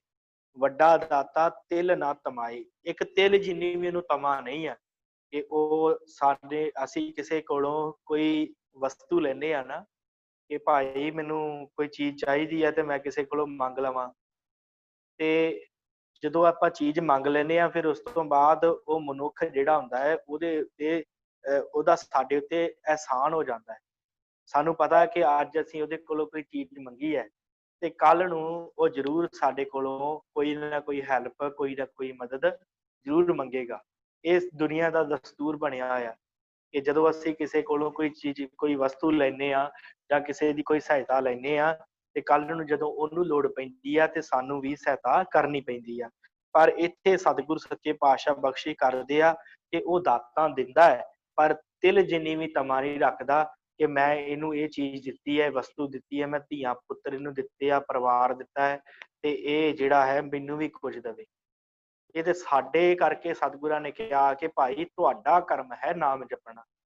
ਜੇ ਉਹਨੇ ਚੰਗਾ ਪਰਿਵਾਰ ਤੁਹਾਨੂੰ ਦਿੱਤਾ ਹੈ, ਚੰਗਾ ਤੁਹਾਨੂੰ ਰਹਿਣ ਸਹਿਣ ਮਿਲਿਆ ਹੈ, ਇਹ ਤੁਹਾਡਾ ਕਰਮ, ਆਪਣਾ ਕਰਮ ਹੈ ਕਿ ਤੁਸੀਂ ਨਾਮ ਜਪ ਕੇ ਉਹਨੂੰ ਪ੍ਰਾਪਤ ਕਰੋ। ਨਾ ਕਿ ਪ੍ਰਮਾਤਮਾ ਨੂੰ ਤਿਲ ਜਿੰਨੀ ਤਮਾ ਹੈ ਕਿ ਮੇਰਾ ਕੋਈ ਨਾਮ ਜਪੇ। ਉਹਨੂੰ ਤੇ ਭਾਵੇਂ ਕੋਈ ਗਾਲਾਂ ਕੱਢੀ ਜਾਵੇ, ਉਹਨੂੰ ਤਾਂ ਫਰਕ ਨਹੀਂ ਪੈਣਾ, ਤੇ ਭਾਵੇਂ ਕੋਈ ਉਹਦੇ ਅੱਗੇ ਮੱਥੇ ਦਿਨ ਰਾਤ ਟੇਕੀ ਜਾਵੇ, ਉਹਨੂੰ ਤਾਂ ਕੋਈ ਫਰਕ ਨਹੀਂ ਪੈਣਾ। ਪਰਮਾਤਮਾ ਨੂੰ ਥੋੜੀ ਕਿਸੇ ਗੱਲ ਦਾ ਫਰਕ ਹੈ। ਵੱਡਾ ਦਾਤਾ ਤਿਲ ਨਾ ਤਮਾਏ, ਇੱਕ ਤਿਲ ਜਿੰਨੀ ਵੀ ਤਮਾ ਉਸ ਅਕਾਲ ਪੁਰਖ ਦੇ ਮਨ ਦੇ ਵਿੱਚ ਨਹੀਂ ਹੈ। ਕੇਤੇ ਮੰਗਹਿ ਜੋਧ ਅਪਾਰ, ਕੇਤੇ ਤੋਂ ਅਰਥ ਕਈ, ਜੋਧ ਅਪਾਰ, ਅਪਾਰ ਜੋਧੇ, ਅਣਗਿਣਤ ਸੂਰਮੇ ਜਿਹੜੇ ਜੰਗ ਦੇ ਮੈਦਾਨ ਦੇ ਵਿੱਚ ਲੜਦੇ ਆ, ਉਹ ਸੂਰਮਿਆਂ ਦੀ ਗੱਲ ਇੱਥੇ ਕੀਤੀ ਗਈ ਹੈ ਕਿ ਉਹ ਵੀ ਪ੍ਰਮਾਤਮਾ ਦੇ ਦਰ ਦੇ ਉੱਤੋਂ ਜਿਹੜੇ ਉਹ ਮੰਗਦੇ ਆ, ਉਸ ਅਕਾਲ ਪੁਰਖ ਦੇ ਕੋਲੋਂ ਕੀ ਮੰਗਦੇ? ਜ਼ੋਰ ਮੰਗਦੇ, ਤਾਕਤ ਮੰਗਦੇ। ਕਿਤੇ ਮੰਗੈ ਜੋਧ ਅਪਾਰ, ਜਾਂ ਕਹਿ ਲਓ ਕਿ ਪ੍ਰਮਾਤਮਾ ਕਈਆਂ ਨੂੰ ਜਿਹੜਾ ਹੈ ਜ਼ੋਰ ਦੇ ਰਿਹਾ ਹੈ, ਤਾਕਤ ਦੇ ਰਿਹਾ ਹੈ ਸੂਰਮਿਆਂ ਨੂੰ, ਕਿ ਉਹ ਮੈਦਾਨੀ ਜੰਗ ਦੇ ਵਿੱਚ ਲੜ ਸਕਣ, ਜਾਂ ਕਹਿ ਲਓ ਕਿ ਆਪਣੇ ਮਨ ਦੇ ਵਿਕਾਰਾਂ ਦੇ ਨਾਲ ਯੁੱਧ ਕਰ ਸਕਣ। ਐਸਿਆਂ ਸੂਰਮਿਆਂ ਨੂੰ ਪ੍ਰਮਾਤਮਾ ਤਾਕਤ ਦੇ ਰਿਹਾ ਹੈ ਕਿ ਉਹ ਆਪਣੇ 5 ਵਿਕਾਰਾਂ ਨਾਲ ਲੜ ਕੇ ਤੇ ਇਸ ਸੰਸਾਰ ਤੋਂ ਜਿਹੜਾ ਆ ਪਵਿੱਤਰ ਹੋ ਕੇ ਤੇ ਮੁੱਖ ਉਜਲ ਹੋ ਕੇ ਜਾਣ। ਇਸ ਕਰਕੇ ਇੱਥੇ ਸ਼ਬਦ ਕੇਤੇ ਮੰਗੈ ਜੋਧ ਅਪਾਰ, ਕੇਤਿਆਂ ਗਣਤ ਨਹੀਂ ਵਿਚਾਰ। ਕੇਤਿਆਂ ਐੜੇ ਦੇ ਉੱਤੇ ਬਿੰਦੀ ਲਾਉਣੀ ਹੈ ਜੀ। ਕੇਤਿਆਂ ਗਣਤ ਨਹੀਂ ਵਿਚਾਰ, ਜਿਹੜੇ ਕਈ ਐਸੇ ਹਨ ਗਿਣਤੀ ਤੋਂ ਬਾਹਰ ਹਨ, ਉਹਨੂੰ ਸੋਚਦੇ ਤੇ ਸਮਝਦੇ ਹਨ। ਕੇਤਿਆਂ ਗਣਤ ਨਹੀਂ ਵਿਚਾਰ, ਉਹਦੀ ਵਿਚਾਰ ਨਹੀਂ ਪਾਈ ਜਾ ਸਕਦੀ। ਭਾਵੇਂ ਕਿੰਨਾ ਵੀ ਕੋਈ ਜਿਹੜਾ ਗਿਣਤੀਆਂ ਮਿਣਤੀਆਂ ਕਰੀ ਜਾਵੇ, ਭਾਵੇਂ ਕਿੰਨਾ ਹੀ ਕੋਈ ਕਹੀ ਜਾਵੇ ਕਿ ਪ੍ਰਮਾਤਮਾ ਜਿਹੜਾ ਹੈ ਇਹ ਇੰਨੀਆਂ ਗਿਣਤੀਆਂ ਦੇ ਨਾਲ ਵਸ ਵਿੱਚ ਆ ਜਾਏਗਾ, ਇੰਨੇ ਮੰਤਰਾਂ ਦੇ ਨਾਲ ਵਸ ਵਿੱਚ ਆਵੇਗਾ, ਇਸ ਤਰ੍ਹਾਂ ਨਹੀਂ ਹੋ ਸਕਦਾ। ਕੇਤਿਆਂ ਗਣਤ ਨਹੀਂ ਵਿਚਾਰ, ਭਾਵ ਉਹ ਪ੍ਰਮਾਤਮਾ ਗਿਣਤੀ ਮਿਣਤੀ ਤੋਂ ਬਾਹਰ ਹੈ। ਜਾਂ ਕਹਿ ਲਓ ਕਿ ਜੋ ਦਾਤਾਂ ਉਹ ਦਿੰਦਾ ਹੈ, ਉਹਦੀਆਂ ਦਾਤਾਂ ਦਾ ਕੋਈ ਅੰਤ ਨਹੀਂ। ਉਹਦੀਆਂ ਦਾਤਾਂ ਜਿਹੜੀਆਂ ਹਨ ਉਹ ਗਿਣਤੀ ਤੋਂ ਬਾਹਰ ਹੀ ਹਨ। ਉਹਦੀਆਂ ਦਾਤਾਂ ਦੀ ਕੋਈ ਗਿਣਤੀ ਦੀ ਕੋਈ ਵਿਚਾਰ ਨਹੀਂ ਪਾਈ ਜਾ ਸਕਦੀ ਕਿ ਉਹ ਕਿੰਨੀਆਂ ਦਾਤਾਂ ਕਿੰਨਿਆਂ ਨੂੰ ਦੇ ਰਿਹਾ ਹੈ। ਕਿਤੇ ਖੱਪ ਟੁੱਟਹਿ ਬੇਕਾਰ, ਬੇਕਾਰ ਸ਼ਬਦ ਹੈ। ਕਿਤੇ ਖੱਪ ਟੁੱਟਹਿ ਬੇਕਾਰ, ਖੱਪ ਖੱਪ ਕੇ ਕਈ ਨਾਸ ਹੋ ਰਹੇ ਆ। ਉਹ ਅਕਾਲ ਪੁਰਖ ਪਰਮਾਤਮਾ ਜਿਹੜਾ ਦਾਤਾਂ ਦਿੰਦਾ ਹੈ, ਕਈ ਜੀਵ ਉਹਦੀਆਂ ਦਾਤਾਂ ਵਰਤ ਕੇ ਤੇ ਫਿਰ ਵਿਕਾਰਾਂ ਵਿੱਚ ਹੀ ਖਪੇ ਰਹਿੰਦੇ ਆ। ਕਈਆਂ ਨੂੰ ਪ੍ਰਮਾਤਮਾ ਨੇ ਇੰਨਾ ਧਨ ਦੌਲਤ ਦੇ ਦਿੰਦਾ ਹੈ ਪ੍ਰਮਾਤਮਾ, ਕਿ ਉਹ ਪ੍ਰਮਾਤਮਾ ਨੂੰ ਭੁੱਲ ਜਾਂਦੇ ਧਨ ਦੌਲਤ ਦੇ ਚੱਕਰ ਦੇ ਵਿੱਚ, ਉਹ ਹੋਰ ਧਨ ਇਕੱਠਾ ਕਰਨ ਦੇ ਵਿੱਚ ਲੱਗੇ ਆ। ਤੇ ਕਈਆਂ ਨੂੰ ਪ੍ਰਮਾਤਮਾ ਨੇ ਇੰਨਾ ਸੁੰਦਰ ਰੂਪ ਦਿੱਤਾ ਹੁੰਦਾ ਕਿ ਉਹ ਵਿਕਾਰਾਂ ਦੇ ਵਿੱਚ ਹੀ ਲੱਗੇ ਹੋਏ। ਮਤਲਬ ਉਹਦੀ ਦਾਤ ਹੈ ਨਾ, ਰੂਪ ਵੀ ਬਖਸ਼ਿਸ਼ ਉਹਦੀ ਦਾਤ ਹੈ, ਸੁੰਦਰਤਾ ਵੀ ਉਹਦੀ ਦਾਤ ਦੀ ਬਖਸ਼ਿਸ਼ ਹੈ, ਮਾਇਆ ਧਨ ਪਦਾਰਥ ਵੀ ਉਹਦੀ ਦਾਤਾਂ ਹਨ, ਪਰਿਵਾਰ ਵੀ ਉਹਦੀ ਦਾਤ ਹੈ। ਇਹ ਸਾਰਾ ਕੁਝ ਉਹਦੀਆਂ ਦਾਤਾਂ ਦੇ ਵਿੱਚ ਹੀ ਆਉਂਦਾ ਹੈ ਨਾ। ਇਸ ਕਰਕੇ ਸਤਿਗੁਰੂ ਬਖਸ਼ਿਸ਼ ਕਰਦੇ ਆ ਕਿ ਤੇ ਖੱਪ ਟੁੱਟੈ ਬੇਕਾਰ। ਕਈ ਹਨ ਜਿਹੜੇ ਦਾਤਾਂ ਲੈ ਕੇ ਖਪ ਰਹੇ ਆ ਵਿਕਾਰਾਂ ਦੇ ਵਿੱਚ, ਵਿਕਾਰਾਂ ਦੇ ਵਿੱਚ ਲੱਗੇ ਹੋਏ ਆ ਦਿਨ ਰਾਤ। ਕੋਈ ਪਤਾ ਨਹੀਂ ਕਦੋਂ ਦਿਨ ਚੜਿਆ, ਰਾਤ 12-12 1-1 ਵਜੇ ਸੌਂ ਗਏ, ਦਿਨੇ 12-12 1-1 ਵਜੇ ਦੁਪਹਿਰੇ ਜਾਗੇ, ਤੇ ਫੇਰ ਉਹ ਹਾਲ। ਕਦੀ ਯਾਦ ਹੀ ਨਹੀਂ ਕੀਤਾ ਕਿ ਜਿਹਨੇ ਰਚਿਆ ਅਸੀਂ ਕਰਨ ਕੀ ਆਏ ਆ, ਜਿਹਨੇ ਰਚਿਆ ਹੈ ਉਹਨੂੰ ਵੀ ਯਾਦ ਕਰਨਾ ਹੈ। ਇਸ ਤਰ੍ਹਾਂ ਵਿਕਾਰਾਂ 'ਚ ਮਨੁੱਖ ਦਿਨ ਰਾਤ ਲੱਗੇ ਹੋਏ ਆ। ਤੇ ਕੀ ਉਹ ਪ੍ਰਮਾਤਮਾ ਉਹਨਾਂ ਤੇ ਗੁੱਸਾ ਕਰਦਾ ਹੈ? ਨਹੀਂ, ਉਹਨੂੰ ਤਿਲ ਜਿੰਨੀ ਤਮਾ ਨਹੀਂ, ਭਾਵੇਂ ਉਹਨੇ ਦਈ ਜਾਣਾ ਹੈ, ਭਾਵੇਂ ਕੋਈ ਵਿਕਾਰ ਕਮਾ ਲਵੇ, ਕਿਉਂਕਿ ਕਰਮਾਂ ਦਾ ਲੇਖਾ ਤੇ ਹੋਣਾ ਹੈ। ਭਾਵੇਂ ਕੋਈ ਵਿਕਾਰ ਕਮਾ ਲਵੇ ਤੇ ਭਾਵੇਂ ਉਹਨੂੰ ਜਪ ਕੇ ਚਲਾ ਜਾਵੇ। ਕੇਤੇ ਖਾਪ ਟੁੱਟਹਿ ਬੇਕਾਰ, ਕੇਤੇ ਲੈ ਲੈ ਮੁਕਰ ਪਾਹੇ। ਕਈ ਉਹਦੇ ਕੋਲੋਂ ਦਾਤਾਂ ਲੈਂਦੇ ਆ ਤੇ ਦਾਤਾਂ ਲੈ ਕੇ ਮੁੱਕਰੀ ਜਾ ਰਿਹਾ ਕਿ ਮੈਨੂੰ ਪ੍ਰਮਾਤਮਾ ਨੇ ਦਿੱਤਾ ਹੀ ਕੀ। ਇਹੀ ਹੁੰਦਾ ਹੈ ਨਾ, ਪ੍ਰਮਾਤਮਾ ਨੇ ਇੰਨਾ ਕੁਛ ਕਈਆਂ ਨੂੰ ਦਿੱਤਾ ਹੁੰਦਾ ਹੈ ਤੇ ਤਾਂ ਵੀ ਉਹ ਪ੍ਰਮਾਤਮਾ ਨੂੰ ਲਾਮੇ ਦਿੰਦੇ ਆ ਕਿ ਤੂੰ ਦਿੱਤਾ ਹੀ ਕੀ ਹੈ ਸਾਨੂੰ ਪ੍ਰਮਾਤਮਾ। ਇੱਕ ਛੋਟੀ ਜਿਹੀ ਗਾਥਾ ਯਾਦ ਆ ਗਈ, ਕਹਿ ਕੇ ਅੱਗੇ ਚੱਲਾਂ ਕਿ ਇੱਕ ਮੰਗਤਾ ਰਸਤੇ 'ਚ ਬੈਠਾ ਰੋ ਰਿਹਾ ਸੀ। ਉਹ ਰੋ ਰਿਹਾ ਤੇ ਲਾਗੋਂ ਦੀ ਇੱਕ ਰਾਜੇ ਦਾ ਰੱਥ ਲੰਘਿਆ। ਰਾਜੇ ਨੇ ਗਲ 'ਚ ਹੀਰੇ ਜਵਾਹਰਾਤ ਪਾਏ ਸੀ। ਲਾਗੋਂ ਦੀ ਲੰਘਿਆ ਤੇ ਮੰਗਤੇ ਨੂੰ ਰੋਂਦਾ ਵੇਖ ਕੇ ਆਪਣੇ ਰੱਥ ਤੋਂ ਉਤਰਿਆ। ਕਹਿੰਦਾ ਭਾਈ ਤੈਨੂੰ ਕੀ ਗੱਲ ਹੋ ਗਈ, ਤੂੰ ਕਿਉਂ ਰੋਈ ਜਾਂਦਾ? ਕਹਿੰਦਾ ਰਾਜਾ ਮੈਨੂੰ ਪਰਮਾਤਮਾ ਨੇ ਦਿੱਤਾ ਹੀ ਕੁਛ ਨਹੀਂ। ਮੈਂ ਤੇ ਇਸ ਸੰਸਾਰ ਉੱਤੇ ਮੇਰਾ ਕਾਹਦਾ ਆਉਣਾ? ਤੂੰ ਆਇਆ ਵੇਖ ਕਿੰਨੇ ਹੀਰੇ ਜਵਾਹਰਾਤ ਤੂੰ ਗਲ 'ਚ ਪਾਏ ਆ। ਹੀਰਿਆਂ ਦੇ ਹਾਰ ਤੂੰ ਗਲ 'ਚ ਪਾਏ ਆ। ਛਾਪਾਂ ਦੇ ਨਾਲ ਸੋਨੇ ਦੇ ਨਾਲ ਤੇਰੇ ਕੜੇ ਬਣੇ ਹੋਏ ਆ। ਤੇਰੇ ਸਾਰੇ ਵਸਤਰ ਕਿੱਡੇ ਸੋਹਣੇ ਆ। ਮੈਂ ਮੰਗਤਾ, ਮੈਨੂੰ ਤੇ ਪਰਮਾਤਮਾ ਨੇ ਦਿੱਤਾ ਹੀ ਕੱਖ ਨਹੀਂ। ਤੇ ਉਹ ਰਾਜਾ ਕਹਿੰਦਾ ਚੱਲ ਠੀਕ ਆ, ਇੰਝ ਕਰ ਕਿ ਤੂੰ ਮੈਨੂੰ ਆਪਣੀ ਇੱਕ ਅੱਖ ਦੇ ਦੇ ਤੇ ਮੇਰੇ ਕੋਲ ਆ ਜਿਹੜੇ ਮੈਂ ਗਲ 'ਚ ਹਾਰ ਪਾਏ ਆ ਨਾ, ਇਹ ਸਾਰੇ ਤੇਰੇ ਗਲ 'ਚ ਪਾ ਦੇ, ਮੈਨੂੰ ਇੱਕ ਅੱਖ ਦੇ ਦੇ। ਉਹ ਮੰਗਤਾ ਕਹਿੰਦਾ ਜੀ ਇਹ ਕਿਵੇਂ ਹੋ ਸਕਦਾ, ਮੈਂ ਦੇਖਾਂਗਾ ਕਿਵੇਂ। ਕਹਿੰਦਾ ਇਹ ਕਿਵੇਂ ਹੋ ਸਕਦਾ, ਮੈਂ ਦੇਖਾਂਗਾ ਕਿਵੇਂ? ਜੇ ਤੁਹਾਨੂੰ ਅੱਖ ਦੇ ਦਿੱਤੀ, ਮੇਰੀ ਤੇ ਇੱਕ ਅੱਖ ਕਾਣੀ ਹੋ ਜਾਣੀ ਹੈ। ਕਹਿੰਦਾ ਫਿਰ ਤੂੰ ਕਿਉਂ ਪਰਮਾਤਮਾ ਨੂੰ ਲਾਮਾ ਦੇਣਾ ਕਿ ਪਰਮਾਤਮਾ ਨੇ ਤੈਨੂੰ ਦਿੱਤਾ ਕੁਛ ਨਹੀਂ? ਤੈਨੂੰ ਦੋ ਹੱਥ ਦਿੱਤੇ ਆ, ਸੁੰਦਰ ਪੈਰ ਦਿੱਤੇ ਆ ਚੱਲਣ ਵਾਸਤੇ, ਅੱਖਾਂ ਦਿੱਤੀਆਂ ਦੇਖਣ ਵਾਸਤੇ, ਸੁੰਦਰ ਰੂਪ ਦਿੱਤਾ ਹੈ। ਇਹ ਤੇ ਹੁਣ ਤੂੰ ਇਹਨੂੰ ਸਾਂਭਣਾ ਹੈ ਨਾ। ਇਹ ਤੇ ਤੂੰ ਪਰਮਾਤਮਾ ਨੂੰ ਲਾਮਾ ਤਾਂ ਨਾ ਦੇ। ਆਪ ਮਿਹਨਤ ਕਰ। ਜੇ ਤੈਨੂੰ ਉਹਨੇ ਹੱਥ ਦਿੱਤੇ ਦਾ ਮਤਲਬ ਇਹ ਨਹੀਂ ਕਿ ਰੋਟੀ ਵੀ ਤੇਰੇ ਮੂੰਹ ਵਿੱਚ ਪਾਏਗਾ। ਇਹਦੇ ਵਾਸਤੇ ਜੇ ਉਹਨੇ ਹੱਥ ਦੇ ਦਿੱਤੇ, ਚੱਲਣਾ ਵੀ ਤੇ ਤੂੰ, ਪੈਰ ਦੇ ਦਿੱਤੇ, ਚੱਲਣਾ ਵੀ ਤੇ ਤੂੰ ਹੀ ਹੈ ਨਾ। ਇਸ ਕਰਕੇ ਕਈ ਦਾਤਾਂ ਲੈ ਲੈ ਕੇ ਮੁੱਕਰ ਰਹੇ ਆ ਕਿ ਪ੍ਰਮਾਤਮਾ ਸਾਨੂੰ ਤੇ ਤੂੰ ਦਿੱਤਾ ਹੀ ਕੱਖ ਨਹੀਂ। ਇਹ ਕਿਉਂ ਮੁੱਕਰਦੇ ਆ? ਕਿਉਂਕਿ ਜਦੋਂ ਕਿਸੇ ਗੁਆਂਢੀ ਨੂੰ ਜਾਂ ਸਾਡੇ ਕਿਸੇ ਨੇੜਲੇ ਨੂੰ ਮਾਇਆ ਧਨ ਪਦਾਰਥ ਜ਼ਿਆਦਾ ਮਿਲ ਜਾਵੇ ਨਾ ਪਰਮਾਤਮਾ ਦੀ ਦਾਤ ਵਿੱਚੋਂ, ਕਿਉਂਕਿ ਕਰਮਾਂ ਦੇ ਹਿਸਾਬ ਨਾਲ ਸਾਨੂੰ ਸਾਰਾ ਕੁਝ ਮਿਲਦਾ ਹੈ। ਕਰਮਾਂ ਦੇ ਹਿਸਾਬ ਨਾਲ ਹੀ ਦੁੱਖ ਸੁੱਖ ਮਿਲਦੇ ਆ, ਕਰਮਾਂ ਦੇ ਹਿਸਾਬ ਨਾਲ ਧਨ ਪਦਾਰਥ ਮਿਲਦੇ ਆ। ਤੇ ਜੇ ਕਿਤੇ ਲਾਗੇ ਗਵਾਂਢੀ ਨੂੰ ਜਾਂ ਕਿਸੇ ਰਿਸ਼ਤੇਦਾਰ ਨੂੰ ਧਨ ਪਦਾਰਥ ਚੰਗੇ ਮਿਲ ਜਾਣ, ਆਪਦੇ ਕੋਲ ਵੀ ਧਨ ਪਦਾਰਥ ਹੋਣ ਪਰ ਤਾਂ ਵੀ ਬੰਦਾ ਕਹਿੰਦਾ ਹੈ ਕਿ ਜਿਹੜੀ ਕਾਰ ਮੇਰੇ ਗਵਾਂਢੀ ਕੋਲ ਹੈ ਉਹ ਮੇਰੇ ਕੋਲ ਕਿਉਂ ਨਹੀਂ ਹੈਗੀ? ਇਹ ਹੁੰਦਾ ਦਾਤਾਂ ਲੈ ਲੈ ਕੇ ਮੁਕਰਨਾ। ਕੇਤੇ ਲੈ ਲੈ ਮੁਕਰ ਪਾਏ। ਕਿ ਘਰ ਦੇ ਵਿੱਚ ਭਾਵੇਂ ਕਾਰ ਹੈ, ਛੋਟੀ ਹੈ, ਉਹਦਾ ਸ਼ੁਕਰਾਨਾ ਨਹੀਂ ਕਰਨਾ ਕਿ ਪਤਾ ਨਹੀਂ ਕਿੰਨੇ ਕੈਸੇ ਲੋਕ ਹਨ ਜਿਨ੍ਹਾਂ ਕੋਲ ਕੋਈ ਸਾਈਕਲ ਵੀ ਨਹੀਂ ਹੈਗਾ, ਕਈਆਂ ਕੋਲ ਤੇ ਪੈਰਾਂ 'ਚ ਪਾਉਣ ਲਈ ਚੱਪਲਾਂ ਨਹੀਂ ਹੈਗੀਆਂ। ਉਹ ਨਹੀਂ ਗੱਲ ਜਾਣਨੀ, ਪਰ ਜਿਹੜੀ ਗੁਆਂਢੀ ਕੋਲ ਵੱਡੀ ਕਾਰ ਹੈ ਉਹਦੇ ਵੱਲ ਵੇਖ ਕੇ ਇਹ ਪਰਮਾਤਮਾ ਨੂੰ ਲਾਮੇ ਦੇਈ ਜਾਣੇ ਕਿ ਤੂੰ ਤੇ ਪਰਮਾਤਮਾ ਸਾਨੂੰ ਦਿੱਤਾ ਕੁਛ ਨਹੀਂ। ਇਸ ਕਰਕੇ ਇਹ ਸ਼ਬਦ ਦਾ ਜਿਹੜਾ ਅਰਥ ਹੈ ਇਸ ਪੰਕਤੀ ਦਾ ਕਿ ਕਈ ਦਾਤਾਂ ਲੈ ਲੈ ਕੇ ਮੁੱਕਰੀ ਜਾ ਰਿਹਾ ਕਿ ਸਾਨੂੰ ਪਰਮਾਤਮਾ ਨੇ ਦਿੱਤਾ ਹੀ ਕੁਛ ਨਹੀਂ। ਕੇਤੇ ਮੂਰਖ ਖਾਹੀ ਖਾਏ। ਕਈ ਐਸੇ ਬੇਸਮਝ ਹਨ ਜਿਨ੍ਹਾਂ ਦਾ ਧਿਆਨ ਹੀ ਖਾਣ ਵੱਲ ਰਹਿੰਦਾ ਹੈ। ਬਸ ਖਾਣ ਲਈ ਹੀ ਉਹ ਜਨਮੇ ਹੁੰਦੇ ਆ। ਹਰ ਵੇਲੇ ਖਾਈ ਜਾਣਾ, 24 ਘੰਟੇ ਤਾਂ ਖਾਣ ਵਾਲੇ ਪਦਾਰਥਾਂ ਵੱਲ ਹੀ ਧਿਆਨ ਰਹਿਣਾ। ਖਾ ਪੀ ਕੇ ਤੇ ਫਿਰ ਉਸ ਤੋਂ ਬਾਅਦ ਕੇਤੇ ਮੂਰਖ ਖਾਹੀ ਖਾਏ। ਉਹ ਖਾਈ ਜਾਂਦੇ ਬੇਸਮਝ। ਉਹਨਾਂ ਨੂੰ ਪਤਾ ਹੀ ਨਹੀਂ ਕਿ ਅਸੀਂ ਇੱਥੇ ਜਿਉਣ ਵਾਸਤੇ ਖਾਣਾ, ਨਾ ਕਿ ਖਾਣ ਵਾਸਤੇ ਜਿਉਣਾ। ਇਹ ਉਹਨਾਂ ਦੇ ਜੀਵਨ ਚੋਂ ਗੱਲ ਖਤਮ ਹੋ ਜਾਂਦੀ ਹੈ ਕਿ ਇੱਥੇ ਅਸੀਂ ਜਿਉਣ ਵਾਸਤੇ ਖਾਣਾ ਹੈ, ਨਾ ਕਿ ਖਾਣ ਵਾਸਤੇ ਜਿਉਣਾ। ਪਰ ਜ਼ਿਆਦਾਤਰ ਮਨੁੱਖ ਜਿਹੜੇ ਆ ਉਹ ਜਿਉਣ ਵਾਸਤੇ ਨਹੀਂ, ਖਾਣ ਵਾਸਤੇ ਜਿਉਂਦੇ ਆ। ਇਸ ਕਰਕੇ ਕਈ ਮੂਰਖ ਹਨ ਜਿਹੜੇ ਖਾਈ ਜਾ ਰਹੇ ਪਦਾਰਥਾਂ ਨੂੰ, ਜੋ ਪ੍ਰਮਾਤਮਾ ਦਿੰਦਾ ਉਹ ਖਾਈ ਜਾ ਰਹੇ ਆ। ਕੇਤਿਆਂ ਦੁੱਖ ਭੂਖ ਸਦ ਮਾਰ। ਅਨੇਕਾਂ ਜੀਵਾਂ ਨੂੰ ਸਦਾ ਮਾਰ, ਕਲੇਸ਼ ਤੇ ਭੁੱਖ ਹੀ ਉਹਨਾਂ ਦੇ ਭਾਗਾਂ ਵਿੱਚ ਪ੍ਰਮਾਤਮਾ ਨੇ ਲਿਖੀ ਹੁੰਦੀ ਹੈ। ਕੇਤਿਆਂ ਦੁੱਖ ਭੂਖ ਸਦ ਮਾਰ। ਉਹਨਾਂ ਨੂੰ ਸਦਾ ਹੀ ਮਾਰ ਪੈਂਦੀ ਰਹਿੰਦੀ। ਕਈ ਐਸੇ ਆ, ਇਹ ਵੀ ਉਹਦੀ ਦਾਤ ਹੀ ਹੈ। ਕਈ ਭੁੱਖੇ ਮਰ ਰਹੇ ਆ ਤੇ ਕਈਆਂ ਨੂੰ ਦੁੱਖ ਹੀ ਪ੍ਰਮਾਤਮਾ ਨੇ ਦਿੱਤੇ ਹੋਏ ਆ ਉਹਨਾਂ ਦੇ ਕਰਮਾਂ ਦੇ ਅਨੁਸਾਰ। ਤੇ ਇਹ ਸਦ ਮਾਰ, ਕਈਆਂ ਨੂੰ ਮਾਰਾਂ ਪੈਂਦੀਆਂ ਰਹਿੰਦੀਆਂ। ਇਹੋ ਜਿਹੇ ਜੀਵ ਹੀ ਇਸ ਸੰਸਾਰ ਤੇ ਹੈਗੇ ਆ।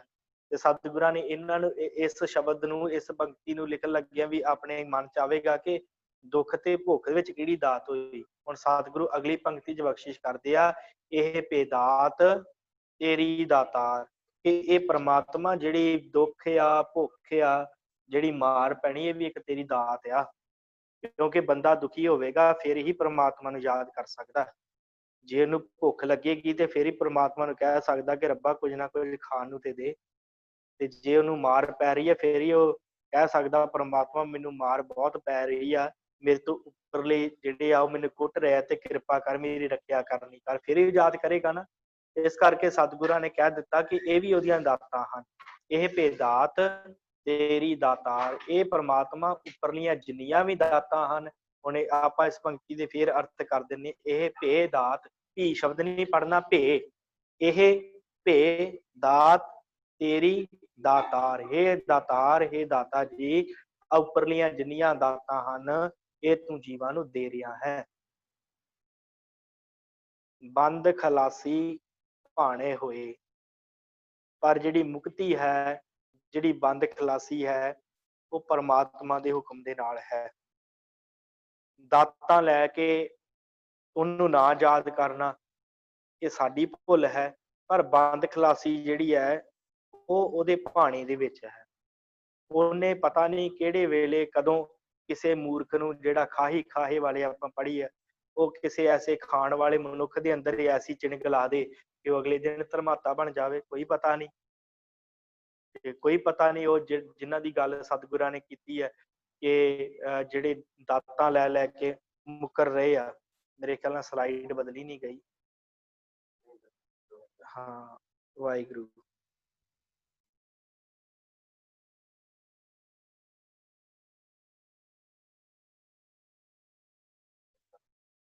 ਹਾਂਜੀ, केते लै लै मुक्कर पाहे, केते मूरख खाही खाहे, केतियां दुख भूख सद मार, ਇਹ ਭੇ ਦਾਤ ਤੇਰੀ ਦਾਤਾਰ, ਬੰਦ ਖਲਾਸੀ ਭਾਣੇ ਹੋਏ। ਬੰਦ ਖਲਾਸੀ ਜਿਹੜੀ ਉਹਦੇ ਭਾਣੇ ਦੇ ਵਿੱਚ ਹੈ, ਉਹਦੇ ਹੁਕਮ ਦੇ ਵਿੱਚ ਪਤਾ ਨਹੀਂ ਉਹ ਕਿਹੜੇ ਵੇਲੇ ਕਿਸੇ ਮੂਰਖ ਖਾਹੀ ਖਾਹੇ ਦੇ ਅੰਦਰ ਐਸੀ ਚਿਣਗ ਬਾਲ ਦੇਵੇ ਕਿ ਉਹ ਅਗਲੇ ਦਿਨ ਧਰਮਾਤਾ ਬਣ ਜਾਵੇ। ਤੇ ਪਤਾ ਨਹੀਂ ਕਿਹੜੇ ਵੇਲੇ ਉਹ ਜਿਹੜਾ ਦੁੱਖ ਭੋਗ ਰਿਹਾ ਹੈ, ਜਿਹੜਾ ਭੁੱਖਾ ਮਰ ਰਿਹਾ ਹੈ, ਉਹਦੇ ਉੱਤੇ ਕਿਰਪਾ ਕਰ ਦੇ ਤੇ ਉਹਨੂੰ ਬਾਦਸ਼ਾਹ ਬਣਾ ਕੇ ਉਹਨੂੰ ਆਪਣੇ ਨਾਮ ਦੀ ਦਾਤ ਦੇ ਕੇ ਤੇ ਪੰਚ ਪ੍ਰਵਾਨ ਕਰ ਲਵੇ। ਇਹ ਕੋਈ ਪਤਾ ਨਹੀਂ। ਇਸ ਕਰਕੇ ਸਤਿਗੁਰਾਂ ਨੇ ਕਹਿ ਦਿੱਤਾ ਕਿ ਬੰਦ ਖਲਾਸੀ ਪਾਣੇ ਹੋਏ। ਇਸੇ ਕਰਕੇ ਕਿਹਾ ਜਾਂਦਾ ਹੈ ਨਾ ਕਿ ਕਿਸੇ ਦੇ ਉੱਤੇ ਹੱਸਣਾ ਨਹੀਂ ਚਾਹੀਦਾ। ਕੋਈ ਮਾੜਾ ਹੈ, ਕੋਈ ਗਰੀਬ ਹੈ, ਕਿਸੇ ਦਾ ਜੀਵਨ ਮਾੜਾ ਹੈ, ਉਹਦੇ ਉੱਤੇ ਹੱਸਣਾ ਨਹੀਂ ਚਾਹੀਦਾ, ਕਿਉਂਕਿ ਅਜੇ ਸੋ ਨਾਉ ਸਮੁੰਦਰ ਮੈਂ ਕਿਆ ਜਾਣੋ ਕਿਆ ਹੋਏ। ਕੀ ਪਤਾ ਕੱਲ ਨੂੰ ਸਾਡਾ ਜੀਵਨ ਇੰਨਾ ਵਿਕਾਰੀ ਹੋ ਜਾਵੇ। ਜਿਵੇਂ ਬਾਬਾ ਫਰੀਦ ਜੀ ਨੂੰ ਵੇਸ਼ਵਾ ਆ ਕੇ ਕਹਿੰਦੀ ਸੀ ਨਾ ਕਿ ਬਾਬਾ ਤੇਰੀ ਦਾੜੀ ਚਿੱਟੀ ਜਾਂ ਮੇਰੇ ਕੁੱਤੇ ਦੀ ਪੂਛ, ਦੋਵਾਂ ਵਿੱਚੋਂ ਦੱਸ ਕਿਹੜੀ ਜ਼ਿਆਦਾ ਚਿੱਟੀ ਹੈ। ਤੇ ਬਾਬੇ ਫਰੀਦ ਨੇ ਕਿਹਾ ਕੋਈ ਨਹੀਂ, ਸਮਾਂ ਆਏਗਾ ਤੈਨੂੰ ਦੱਸਾਂਗੇ। ਸਮਾਂ ਆਇਆ ਫਿਰ ਜਦੋਂ ਬਾਬਾ ਫਰੀਦ ਜੀ ਦਾ ਅੰਤਲਾ, ਤੇ ਉਹਨੇ ਕਿਹਾ ਜਾਓ ਵੇਸ਼ਵਾ ਨੂੰ ਬੁਲਾ ਕੇ ਲਿਆਓ। ਵੇਸ਼ਵਾ ਆਈ ਤੇ ਬਾਬਾ ਜੀ ਨੇ ਕਿਹਾ ਕਿ ਭਾਈ ਤੇਰੀ ਕੁੱਤੇ ਦੀ ਪੂਛ ਨਾਲ ਮੇਰੀ ਦਾੜੀ ਜਿਹੜੀ ਉਹ ਸਾਫ਼ ਹੈ, ਮੇਰੀ ਦਾੜੀ ਜਿਹੜੀ ਉਹ ਚਿੱਟੀ ਹੈ। ਉਹਨੇ ਕਿਹਾ ਇਹ ਗੱਲ ਤੁਸੀਂ ਮੈਨੂੰ ਉਦੋਂ ਵੀ ਕਹਿ ਸਕਦੇ ਜਦੋਂ ਮੈਂ ਤੁਹਾਨੂੰ ਛੇੜ ਕੇ ਲੰਘਦੀ ਸਾਂ। ਕਹਿੰਦੇ ਕਹਿ ਤੇ ਸਕਦੀ, ਕਹਿ ਤਾਂ ਮੈਂ ਸਕਦਾ ਸੀ ਉਸ ਸਮੇਂ, ਪਰ ਕੋਈ ਪਤਾ ਨਹੀਂ ਕਿ ਇਸ ਸੰਸਾਰ ਦੇ ਵਿੱਚ ਕਾਰ ਵਿਹਾਰ ਕਰਦਿਆਂ, ਕਾਰਜਾਂ ਚ ਰੁੱਝਿਆਂ, ਪਤਾ ਨਹੀਂ ਕਿਹੜੇ ਵੇਲੇ ਜਿਹੜਾ ਮਨ ਹੈ ਉਹ ਗਲਤ ਪਾਸੇ ਜਾ ਕੇ ਤੇ ਵਿਕਾਰ ਕਮਾਉਣੇ ਸ਼ੁਰੂ ਕਰ ਦੇਵੇ। ਫਿਰ ਤੇ ਤੇਰੇ ਕੁੱਤੇ ਦੀ ਪੂਛ ਚਿੱਟੀ ਰਹਿ ਜਾਂਦੀ, ਫਿਰ ਮੇਰੀ ਦਾੜੀ ਜਿਹੜੀ ਉਹ ਨਾ ਚਿੱਟੀ ਰਹਿੰਦੀ। ਪਰ ਹੁਣ ਮੈਂ ਸੰਸਾਰ ਤੋਂ ਚੱਲਿਆ ਤੇ ਇਹ ਜਿਹੜੀ ਦਾੜੀ ਹੈ ਪਵਿੱਤਰ ਲੈ ਕੇ ਚੱਲਿਆ, ਭਾਵ ਆਪਣਾ ਚੰਗਾ ਤੇ ਸਵੱਛ ਜੀਵਨ ਬਤੀਤ ਕਰਕੇ ਚੱਲਿਆ। ਇਸ ਕਰਕੇ ਸਤਿਗੁਰਾਂ ਨੇ ਬਖਸ਼ਿਸ਼ ਕੀਤੀ ਬੰਦ ਖਲਾਸੀ ਭਾਣੇ ਹੋਏ, ਕਿ ਇਹ ਉਹਦੇ ਭਾਣੇ ਦੇ ਵਿੱਚ ਬੰਦ ਖਲਾਸੀ ਹੈ। ਪਤਾ ਨਹੀਂ ਉਹ ਕਿਹੜੇ ਵੇਲੇ ਕਿਸ ਮਨੁੱਖ ਦੇ ਉੱਤੇ ਕਿਰਪਾ ਕਰਕੇ ਤੇ ਉਹਦੀ ਬੰਦ ਖਲਾਸੀ ਕਰ ਦੇਵੇ। ਹੋਰ ਆਖ ਨਾ ਸਕੈ ਕੋਏ, ਹੋਰ ਕੋਈ ਜਿਹੜਾ ਨਾ ਉਹਦੇ ਭਾਣੇ ਦੇ ਉਲਟਾ ਹੋਰ ਕੋਈ ਤਰੀਕਾ ਨਹੀਂ ਹੈ। ਕੋਈ ਮਨੁੱਖ ਇਹ ਕਹਿ ਨਹੀਂ ਸਕਦਾ, ਇਹ ਕੋਈ ਨਹੀਂ ਕਹਿ ਸਕਦਾ ਕਿ ਇਉਂ ਕੀਤਾ ਜਾ ਸਕਦਾ, ਇਵੇਂ ਬੰਦ ਖਲਾਸੀ ਹੋ ਸਕਦੀ ਆ, ਆਹ ਰਸਤਾ ਜਿਹੜਾ ਹੈ ਇਸ ਤਰ੍ਹਾਂ ਬੰਦ ਖਲਾਸੀ ਹੋ ਸਕਦੀ, ਕੋਈ ਨਹੀਂ ਕਹਿ ਸਕਦਾ। ਸੰਸਾਰ ਦੇ ਲੋਕ ਕਰਦੇ ਆ ਨਾ, ਵੱਖ-ਵੱਖ ਧਰਮਾਂ ਦੇ ਵਿੱਚ ਇਹੀ ਕੰਮ ਚੱਲਦਾ ਹੈ ਨਾ ਕਿ ਤੁਸੀਂ ਆਹ ਕਰ ਲਓ ਕਾਰਜ ਤੇ ਤੁਹਾਡਾ ਭਲਾ ਹੋ ਜਾਏਗਾ, ਤੁਸੀਂ ਜਿਹੜਾ ਹੈ ਸੰਸਾਰ ਤੋਂ ਤਰ ਜਾਓਗੇ। ਪਰ ਸਤਿਗੁਰਾਂ ਨੇ ਦੇਖੋ ਬਖਸ਼ਿਸ਼ ਕੀਤੀ ਆ, ਹੋਰ ਆਖ ਨਾ ਸਕੇ ਕੋਈ। ਉਹਦੀ ਕਿਰਪਾ ਤੋਂ, ਉਹਦੀ ਬਖਸ਼ਿਸ਼ ਤੋਂ ਬਿਨਾ ਮਨੁੱਖ ਜਿਹੜਾ ਹੈ ਉਹਦਾ ਪਾਰ ਉਤਾਰਾ ਨਹੀਂ ਹੋ ਸਕਦਾ। ਭਾਵੇਂ ਮਨੁੱਖ ਜਿੰਨਾ ਮਰਜ਼ੀ ਜ਼ੋਰ ਲਾ ਲੇ, ਜਿੰਨਾ ਮਰਜ਼ੀ ਜਪ ਤਪ ਕਰ ਲਏ, ਜਿੰਨਾ ਮਰਜ਼ੀ ਉਹਨੂੰ ਯਾਦ ਕਰੀ ਜਾਵੇ, ਜੋ ਮਰਜ਼ੀ ਕਰੀ ਜਾਵੇ, ਪਰ ਉਹਦੇ ਕਿਰਪਾ ਤੋਂ ਬਿਨਾ ਜਿਹੜਾ ਹੈ ਗੱਲ ਨਹੀਂ ਬਣਨੀ। ਇੱਥੇ ਫਿਰ ਆਪਾਂ ਕਵਾਂਗੇ ਜੇ ਕਿਰਪਾ ਤੋਂ ਬਿਨਾ ਗੱਲ ਨਹੀਂ ਬਣਨੀ, ਜੇ ਉਹਦੀ ਕਿਰਪਾ ਤੋਂ ਬਿਨਾ ਗੱਲ ਨਹੀਂ ਬਣਨੀ ਤੇ ਫਿਰ ਅਸੀਂ ਨਾਮ ਕਿਉਂ ਜਪਦੇ ਹਾਂ? ਇੱਥੇ ਅਸੀਂ ਨਾਮ ਇਸ ਵਾਸਤੇ ਜਪਦੇ ਹਾਂ ਕਿ ਸਾਡੇ ਉੱਤੇ ਉਹਦੀ ਕਿਰਪਾ ਹੋਵੇ। ਅਸੀਂ ਤਾਂ ਨਾਮ ਜਪਦੇ ਹਾਂ ਕਿ ਪ੍ਰਮਾਤਮਾ ਤਰਸ ਕਰੇ ਤੇ ਸਾਡੇ ਉੱਤੇ ਕਿਰਪਾ ਕਰੇ, ਸਾਡਾ ਪਵਿੱਤਰ ਜੀਵਨ ਵੇਖ ਕੇ ਤੇ ਸਾਨੂੰ ਜਿਹੜਾ ਸਾਡੀ ਬੰਦ ਖਲਾਸੀ ਕਰ ਦੇਵੇ। ਹੋਰ ਆਖ ਨਾ ਸਕੇ ਕੋਈ, ਹੋਰ ਕੋਈ ਤਰੀਕਾ ਨਹੀਂ ਹੈ ਬੰਦ ਖਲਾਸੀ ਕਰਾਉਣ ਦਾ। ਉਹਦੇ ਭਾਣੇ ਤੋਂ ਬਿਨਾਂ, ਉਹਦੇ ਹੁਕਮ ਤੋਂ ਬਿਨਾਂ ਬੰਦ ਖਲਾਸੀ ਨਹੀਂ ਹੈ। ਜੇ ਕੋ ਖਾਇਕ ਆਖਣ ਪਾਏ, ਜੇ ਕੋਈ ਮੂਰਖ ਦਖਲ ਦੇਣ ਦਾ ਹਿਆ ਕਰੇ ਕਿ ਜੇ ਕੋ ਖਾਏ ਕੇ ਆਖਣ ਪਾਏ, ਕੋਈ ਕੱਚਾ ਮਨੁੱਖ, ਕੋਈ ਮੂਰਖ ਬੰਦਾ, ਖਾਇਕ ਦਾ ਅਰਥ ਮੂਰਖ, ਕਿ ਆਖਣ ਦੀ ਕੋਸ਼ਿਸ਼ ਕਰੇ, ਦਖਲ ਦਵੇ ਕਿ ਹਾਂ ਮੈਂ ਬੰਦ ਖਲਾਸੀ ਕਰਾ ਦੇਵਾਂਗਾ, ਮੈਂ ਤੁਹਾਨੂੰ ਜਿਹੜਾ ਤਾਰ ਦੇਵਾਂਗਾ, ਤੁਸੀਂ ਮੇਰੇ ਪਿੱਛੇ ਲੱਗੋਗੇ ਤੇ ਮੈਂ ਤੁਹਾਨੂੰ ਪਰਮਾਤਮਾ ਦੇ ਦੀਦਾਰ ਆਏ ਹੈਗੇ ਆ ਨਾ ਬਹੁਤ ਅੱਜ ਕੱਲ ਵੀ ਪਖੰਡੀ ਲੋਕ ਜਿਹੜੇ ਕਹਿੰਦੇ ਸਾਡੇ ਪਿੱਛੇ ਲੱਗੋਗੇ ਤੇ ਤੁਹਾਨੂੰ ਅਸੀਂ ਪਰਮਾਤਮਾ ਦੇ ਦੀਦਾਰ ਕਰਾ ਦੇਵਾਂਗੇ। ਹੁਣ ਸਤਿਗੁਰੂ ਉਹਨਾਂ ਦੀ ਗੱਲ ਕਰ ਰਿਹਾ, ਕਹਿੰਦੇ ਜੇ ਕੋ ਖਾਏ ਕਿ ਆਖਣ ਪਾਏ, ਜੇ ਕੋਈ ਇਹੋ ਜਿਹਾ ਮੂਰਖ ਆਖੇ ਕਿ ਮੈਂ ਤੁਹਾਨੂੰ ਬੰਦ ਖਲਾਸੀ ਕਰਾ ਦਿੰਦਾ, ਜੇ ਕੋ ਖਾਇਕ ਆਖਣ ਪਾਏ, ਆਖੇ ਕਿ ਮੈਂ ਯਤਨ ਕਰੇ ਕਿ ਮੈਂ ਤੁਹਾਨੂੰ ਇਸ ਸੰਸਾਰ ਤੋਂ ਮੁਕਤੀ ਦਿਵਾ ਦੇਵਾਂਗਾ, ਉਹ ਜਾਣੇ ਜਿਤੀਆਂ ਮੋਹ ਖਾਏ, ਉਹ ਜਾਣੇ, ਉਹ ਊੜੇ ਨਾ ਮੂੰਹ ਖੁੱਲਾ ਹੈ, ਉਹ ਜਾਣੇ ਜਿਤੀਆਂ ਮੋਹ ਖਾਏ। ਇਹ ਉਹੀ ਜਾਣਦਾ ਹੈ ਕਿ ਜਦੋਂ ਉਹ ਸੰਸਾਰ ਨੂੰ ਛੱਡ ਕੇ ਜਾਂਦਾ ਹੈ ਤੇ ਫਿਰ ਉਹਦੇ ਮੂੰਹ ਦੇ ਉੱਤੇ ਕਿੰਨੀਆਂ ਸੱਟਾਂ ਪੈਂਦੀਆਂ, ਫਿਰ ਉਹਨੂੰ ਦਰਗਾਹ ਦੇ ਵਿੱਚ ਧੋਇਆ ਜਾਂਦਾ ਕਿ ਤੂੰ ਪਰਮਾਤਮਾ ਆਪਣੇ ਆਪ ਨੂੰ ਸਮਝੀ ਜਾਂਦਾ, ਸੰਸਾਰ 'ਚ ਜਾ ਕੇ ਤੈਨੂੰ ਨਾਮ ਜਪਣ ਲਈ ਭੇਜਿਆ ਸੀ, ਤੂੰ ਆਪਣਾ ਵੀ ਸਮਾਂ ਵਿਅਰਥ ਗਵਾਇਆ ਤੇ ਉਹਨਾਂ ਸੰਸਾਰੀ ਜੀਵਾਂ ਦਾ ਵੀ ਜਿਹੜੇ ਤੇਰੇ ਪਿੱਛੇ ਲੱਗੇ, ਫਿਰ ਉਹਦੇ ਮੂੰਹ ਤੇ ਸੱਟਾਂ ਪੈਂਦੀਆਂ। ਉਹ ਜਾਣੇ ਜੇਤੀਆਂ ਮੋਹ ਖਾਏ, ਮੋਹ ਮੋਹ ਹਾਏ ਨੂੰ ਸਿਆਰੀ ਥੋੜੀ ਜਿਹੀ ਬੋਲਣੀ, ਇਹਦਾ ਅਰਥ ਮੂੰਹ ਬਣਦਾ। ਉਹ ਜਾਣਦਾ ਹੈ ਕਿ ਕਿੰਨੀਆਂ ਉਹਦੇ ਮੂੰਹ ਦੇ ਉੱਤੇ ਫਿਰ ਦਰਗਾਹ 'ਚ ਸੱਟਾਂ ਪੈਂਦੀਆਂ, ਜਦੋਂ ਪ੍ਰਮਾਤਮਾ ਬੰਨ ਕੇ ਫਿਰ ਉਹਦੇ ਕੋਲੋਂ ਲੇਖਾ ਲੈਂਦਾ ਕਿ ਭਾਈ ਤੈਨੂੰ ਨਾਮ ਜਪਣ ਵਾਸਤੇ ਭੇਜਿਆ ਸੀ, ਤੂੰ ਤੇ ਆਪਣੇ ਆਪ ਨੂੰ ਰੱਬ ਜਿਹੜਾ ਜਨਾਉਣ ਲੱਗ ਪਿਆ। ਜੇ ਕੋਈ ਮੂਰਖ ਇਹ ਗੱਲ ਕਵੇ ਕਿ ਮੈਂ ਤੁਹਾਨੂੰ ਪਰਲੋਕ ਦਾ ਜਿਹੜਾ ਰਸਤਾ ਦਿਖਾਵਾਂਗਾ, ਇਹ ਉਹਨਾਂ ਵਾਸਤੇ ਗੱਲ ਹੈ। ਆਪੇ ਜਾਣੈ ਆਪੇ ਦੇ, ਉਹ ਪਰਮਾਤਮਾ ਆਪ ਹੀ ਸਾਰਾ ਕੁਝ ਜਾਣਦਾ ਹੈ। ਆਪੇ ਜਾਣੈ ਆਪੇ ਦੇ, ਉਹ ਦਿੰਦਾ ਵੀ ਜੀਵਾਂ ਨੂੰ ਦਾਤਾਂ ਆਪ ਹੀ ਹੈ, ਕਿ ਉਹਨੇ ਕਿਹਨੂੰ ਕਿੰਨੀਆਂ ਦਾਤਾਂ ਦੇਣੀਆਂ, ਕਿੰਨੀ ਦਾਤ ਦੇਣੀ ਹੈ, ਥੋੜੀ ਦੇਣੀ ਹੈ, ਬਹੁਤੀ ਦੇਣੀ ਹੈ, ਇਹ ਉਹਦੀ ਮਰਜ਼ੀ ਹੈ। ਕਈਆਂ ਨੂੰ ਧਨ ਪਦਾਰਥ ਵਧੇਰੇ ਦਿੱਤਾ ਹੁੰਦਾ ਹੈ, ਉਹ ਵੀ ਪਰਮਾਤਮਾ ਦੀ ਮਰਜ਼ੀ ਹੈ, ਤੇ ਕਈਆਂ ਨੂੰ ਕੁਛ ਵੀ ਨਹੀਂ ਦਿੱਤਾ, ਉਹ ਵੀ ਉਸ ਅਕਾਲ ਪੁਰਖ ਪਰਮਾਤਮਾ ਦੀ ਮਰਜ਼ੀ। ਉਹ ਆਪ ਜਾਣਦਾ ਕਿਸੇ ਨੂੰ ਕਿੰਨੀ ਦਾਤ ਦੇਣੀ, ਕਿੰਨੀ ਵਡਿਆਈ ਦੇਣੀ ਹੈ। ਆਪੇ ਜਾਣੈ ਆਪੇ ਦੇ, ਆਖੇ ਸੇ ਭੇ ਕੇਈ ਕੇ, ਆਖੈ ਸੇ ਭੇ ਕੇਈ ਕੇ। ਵਿਰਲੇ ਹੀ ਉਹ ਬੰਦੇ ਹਨ ਜੋ ਰੱਬ ਦੀਆਂ ਦਾਤਾਂ ਨੂੰ ਮੰਨਦੇ ਹਨ। ਕੇਈ ਕੇ ਤੋਂ ਭਾਵ ਵਿਰਲੇ ਹੀ ਹਨ। ਆਖੇ ਸੇ ਭੇ ਕੇਈ ਕੇ, ਆਖਦੇ ਹਨ ਅਨੇਕਾਂ ਮਨੁੱਖ ਇਹ ਗੱਲ ਆਖਦੇ ਹਨ ਕਿ ਪਰਮਾਤਮਾ ਜਿਹੜਾ ਹੈ ਉਹ ਦਾਤਾਂ ਆਪੇ ਜਾਣਦਾ ਕਿ ਕਿਹਨੂੰ ਕਿੰਨੀਆਂ ਦਾਤਾਂ ਦੇਣੀਆਂ। ਇੱਕ ਕੋਈ ਵਿਰਲੇ ਮਨੁੱਖ ਹਨ ਜਿਹੜੇ ਉਸ ਪਰਮਾਤਮਾ ਦੀਆਂ ਦਾਤਾਂ ਨੂੰ ਸਮਝ ਸਕਦੇ ਆ। ਜਿਸ ਨੂੰ ਬਖਸ਼ੇ ਸਿਫਤ ਸਾਲਾਹ, ਅਸੇ ਨੂੰ ਕਰਨਾ ਲੱਗਾ ਆ, ਸਲਾਹ ਨਹੀਂ ਪੜਨਾ, ਸਾਲਾਹ। ਜਿਸ ਨੂੰ ਬਖਸ਼ੇ ਸਿਫਤ ਸਲਾਹ, ਹੁਣ ਸਭ ਤੋਂ ਵੱਡੀ ਦਾਤ ਕਿਹੜੀ ਹੈ? ਪਰਮਾਤਮਾ ਦੀ ਸਿਫਤ ਸਲਾਹ। ਜਿਸ ਮਨੁੱਖ ਨੂੰ ਅਕਾਲ ਪੁਰਖ ਨੇ ਸਭ ਤੋਂ ਸਿਖਰ ਦੀ ਦਾਤ, ਸਭ ਤੋਂ ਉੱਚੀ ਦਾਤ ਸਿਫਤ ਸਲਾਹ ਦੀ ਦਾਤ ਦਿੱਤੀ ਹੈ, ਜਿਸ ਨੂੰ ਬਖਸ਼ੇ ਸਿਫਤ ਸਲਾਹ ਨਾਨਕ ਪਾਤਸ਼ਾਹੀ ਪਾਤਸ਼ਾਹ। ਉਹ ਜਿਹੜਾ ਮਨੁੱਖ ਹੈ ਉਹ ਪਾਤਸ਼ਾਹਾਂ ਦਾ ਪਾਤਸ਼ਾਹ ਹੈ।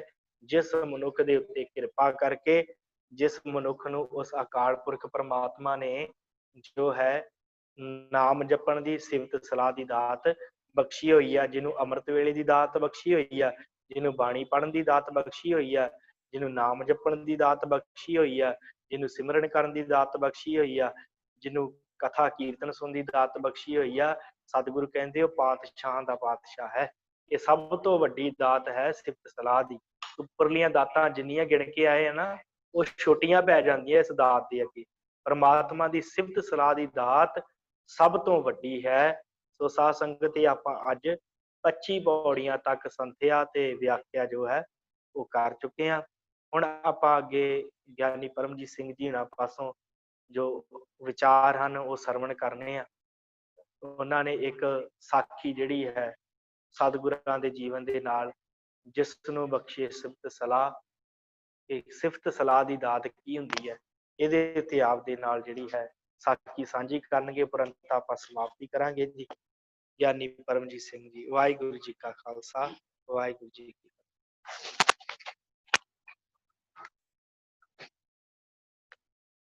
ਵਾਹਿਗੁਰੂ ਜੀ ਕਾ ਖਾਲਸਾ, ਵਾਹਿਗੁਰੂ ਜੀ ਕੀ ਫਤਿਹ। ਆਪ ਜੀ ਗਿਆਨੀ ਲਖਵੀਰ ਸਿੰਘ ਜੀ ਪਾਸੋਂ ਗੁਰਬਾਣੀ, ਗੁਰੂ ਜਪਜੀ ਸਾਹਿਬ ਜੀ ਦੀ ਜੋ ਸੰਥਿਆ ਤੇ ਨਾਲ ਅਰਥ ਸ਼ਰਵਣ ਕਰ ਰਹੇ ਸੀ। ਇਹ ਪੌੜੀ ਜਿਹੜੀ ਆਪ ਜੀ ਨੇ ਹੁਣੇ ਸ਼ਰਵਣ ਕੀਤੀ ਹੈ, 25ਵੀਂ ਪੌੜੀ ਹੈ ਜਪਜੀ ਸਾਹਿਬ ਦੀ। ਇਹਦੇ ਵਿੱਚ ਜੋ ਅਖੀਰ ਤੇ ਗੁਰੂ ਨਾਨਕ ਸਾਹਿਬ ਸੱਚੇ ਪਾਤਸ਼ਾਹ ਜੀ ਨੇ ਆਖਿਆ ਕਿ ਜਿਸਨੂੰ ਬਖਸ਼ੇ ਸਿਫਤ ਸਾਲਾਹ, ਕਿ ਜਿਸ ਇਨਸਾਨ ਨੂੰ ਜਾਂ ਜਿਸ ਜੀਵ ਨੂੰ ਉਹ ਪ੍ਰਮਾਤਮਾ ਆਪਣੀ ਸਿਫਤ ਸਲਾਹ ਬਖਸ਼ਦਾ ਹੈ ਨਾ, ਜਿਹਦੀ ਝੋਲੀ ਦੇ ਅੰਦਰ ਉਹ ਸਿਫਤ ਦੀ ਦਾਤ ਪਾਉਂਦਾ ਹੈ, ਬਖਸ਼ਿਸ਼ੇ ਪਾਉਂਦਾ ਹੈ, ਬੰਦਗੀ ਦੀ ਦਾਤ ਪਾਉਂਦਾ ਹੈ, ਉਹੀ ਉਹਦੀ ਸਿਫਤ ਕਰ ਸਕਦਾ ਹੈ। ਕੋਈ ਦੂਜਾ ਉਹਦੀ ਸਿਫਤ ਨਹੀਂ ਕਰ ਸਕਦਾ। ਕੋਈ ਜਿੰਨਾ ਮਰਜ਼ੀ ਜ਼ੋਰ ਲਾ ਲਵੇ ਜਾਂ ਅਸੀਂ ਜਿੰਨਾ ਮਰਜ਼ੀ ਯਤਨ ਕਰ ਲਈਏ, ਜਿੰਨੀ ਦੇਰ ਗੁਰੂ ਦੀ ਰਹਿਮਤ ਜਾਂ ਉਹਦੀ ਬਖਸ਼ਿਸ਼ ਨਹੀਂ ਹੁੰਦੀ, ਓਨੀ ਦੇਰ ਅਸੀਂ ਉਹਦੀ ਸਿਫਤ ਸਲਾਹ ਦੇ ਅੰਦਰ ਨਹੀਂ ਜੁੜਦੇ। ਜਿਹਨੂੰ ਉਹ ਬਖਸ਼ਦਾ ਹੈ ਆਪਣੀ ਇਹ ਦਾਤ, ਆਪਣੀ ਇਹ ਵਡਿਆਈ, ਉਹ ਫਿਰ ਆਪਣੇ ਆਪ ਉਹਨੂੰ ਬਹਾਨਾ ਵੀ ਇੱਕ ਆਪ ਬਣਾ ਕੇ ਦਿੰਦਾ ਹੈ ਆਪਣੇ ਨਾਲ ਜੁੜਨ ਦਾ। ਇਹਦੇ ਨਾਲ ਸੰਬੰਧਿਤ ਮੈਂ ਇਤਿਹਾਸ ਥੋੜ੍ਹਾ ਜਿਹਾ ਆਪ ਜੀ ਨਾਲ ਸਾਂਝਾ ਕਰਨ ਜਾ ਰਿਹਾ। ਜਿਸਨੂੰ ਬਖਸ਼ੇ ਸਿਫਤ ਸਾਲਾਹ। ਅਸੀਂ ਗੁਰੂ ਅਮਰਦਾਸ ਜੀ ਦਾ ਜਦੋਂ ਜੀਵਨ ਪੜ੍ਹਦੇ ਹਾਂ ਨਾ, ਗੁਰਿਆਈ ਤੋਂ, ਗੁਰਤਾ ਗੱਦੀ ਤੋਂ, ਰਹਿਮਤਾਂ ਤੋਂ ਪਹਿਲਾਂ ਦਾ ਜਿਹੜਾ ਉਹਨਾਂ ਦਾ ਜੀਵਨ ਹੈ, ਉਸ ਜੀਵਨ ਦੇ ਅੰਦਰ ਪ੍ਰਮਾਤਮਾ ਨੂੰ ਪ੍ਰਾਪਤੀ ਦੇ ਯਤਨ ਤੇ ਬੜੇ ਹਨ। ਬੜਾ ਉਹਨਾਂ ਨੇ ਜ਼ੋਰ ਲਾਇਆ ਕਿ ਪ੍ਰਮਾਤਮਾ ਦੀ ਪ੍ਰਾਪਤੀ ਹੋ ਜਾਏ।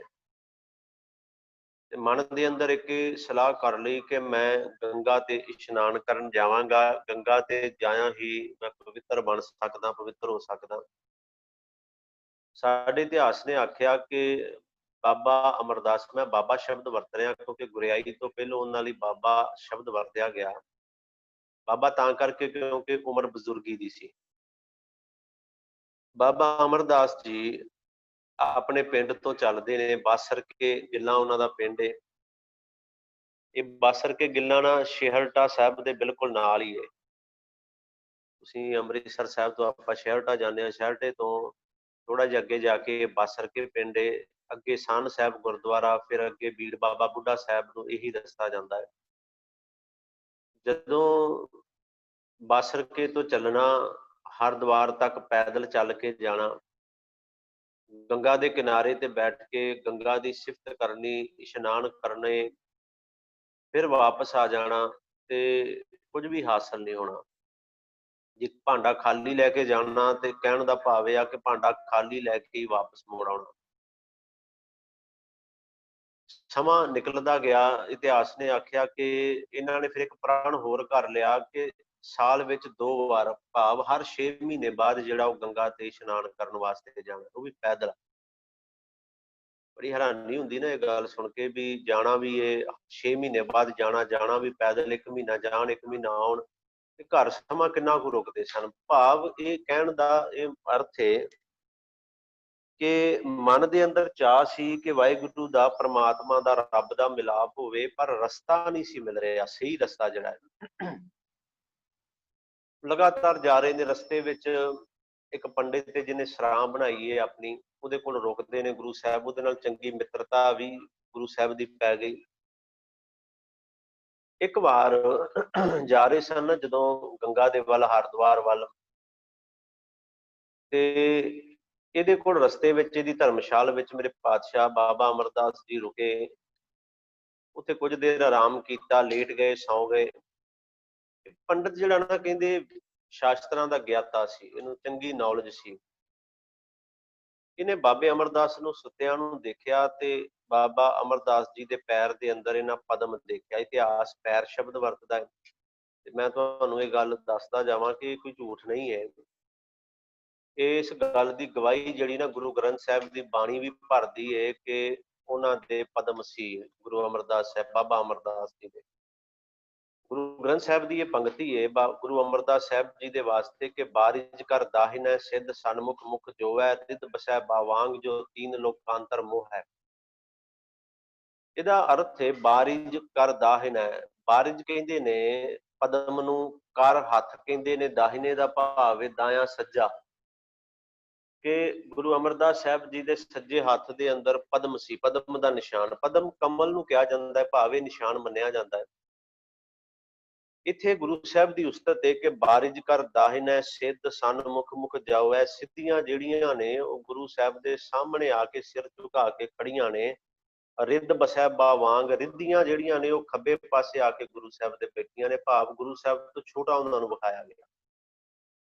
ਇਹਨੇ ਆਖਿਆ ਜੀ, ਇਹਨੇ ਪਦਮ ਦੇਖਿਆ ਜਦੋਂ ਬਾਬਾ ਅਮਰਦਾਸ ਜੀ ਉੱਠੇ, ਇਹਨੇ ਹੱਥ ਜੋੜ ਕੇ ਆਖਿਆ, ਕਹਿੰਦਾ ਬਾਬਾ ਜੀ ਤੁਹਾਡੇ ਨਾ ਚਰਨਾਂ ਦੇ ਅੰਦਰ ਪਦਮ ਹੈ। ਬਾਬਾ ਅਮਰਦਾਸ ਜੀ ਹੱਸ ਪਏ, ਕਹਿੰਦੇ ਫਿਰ?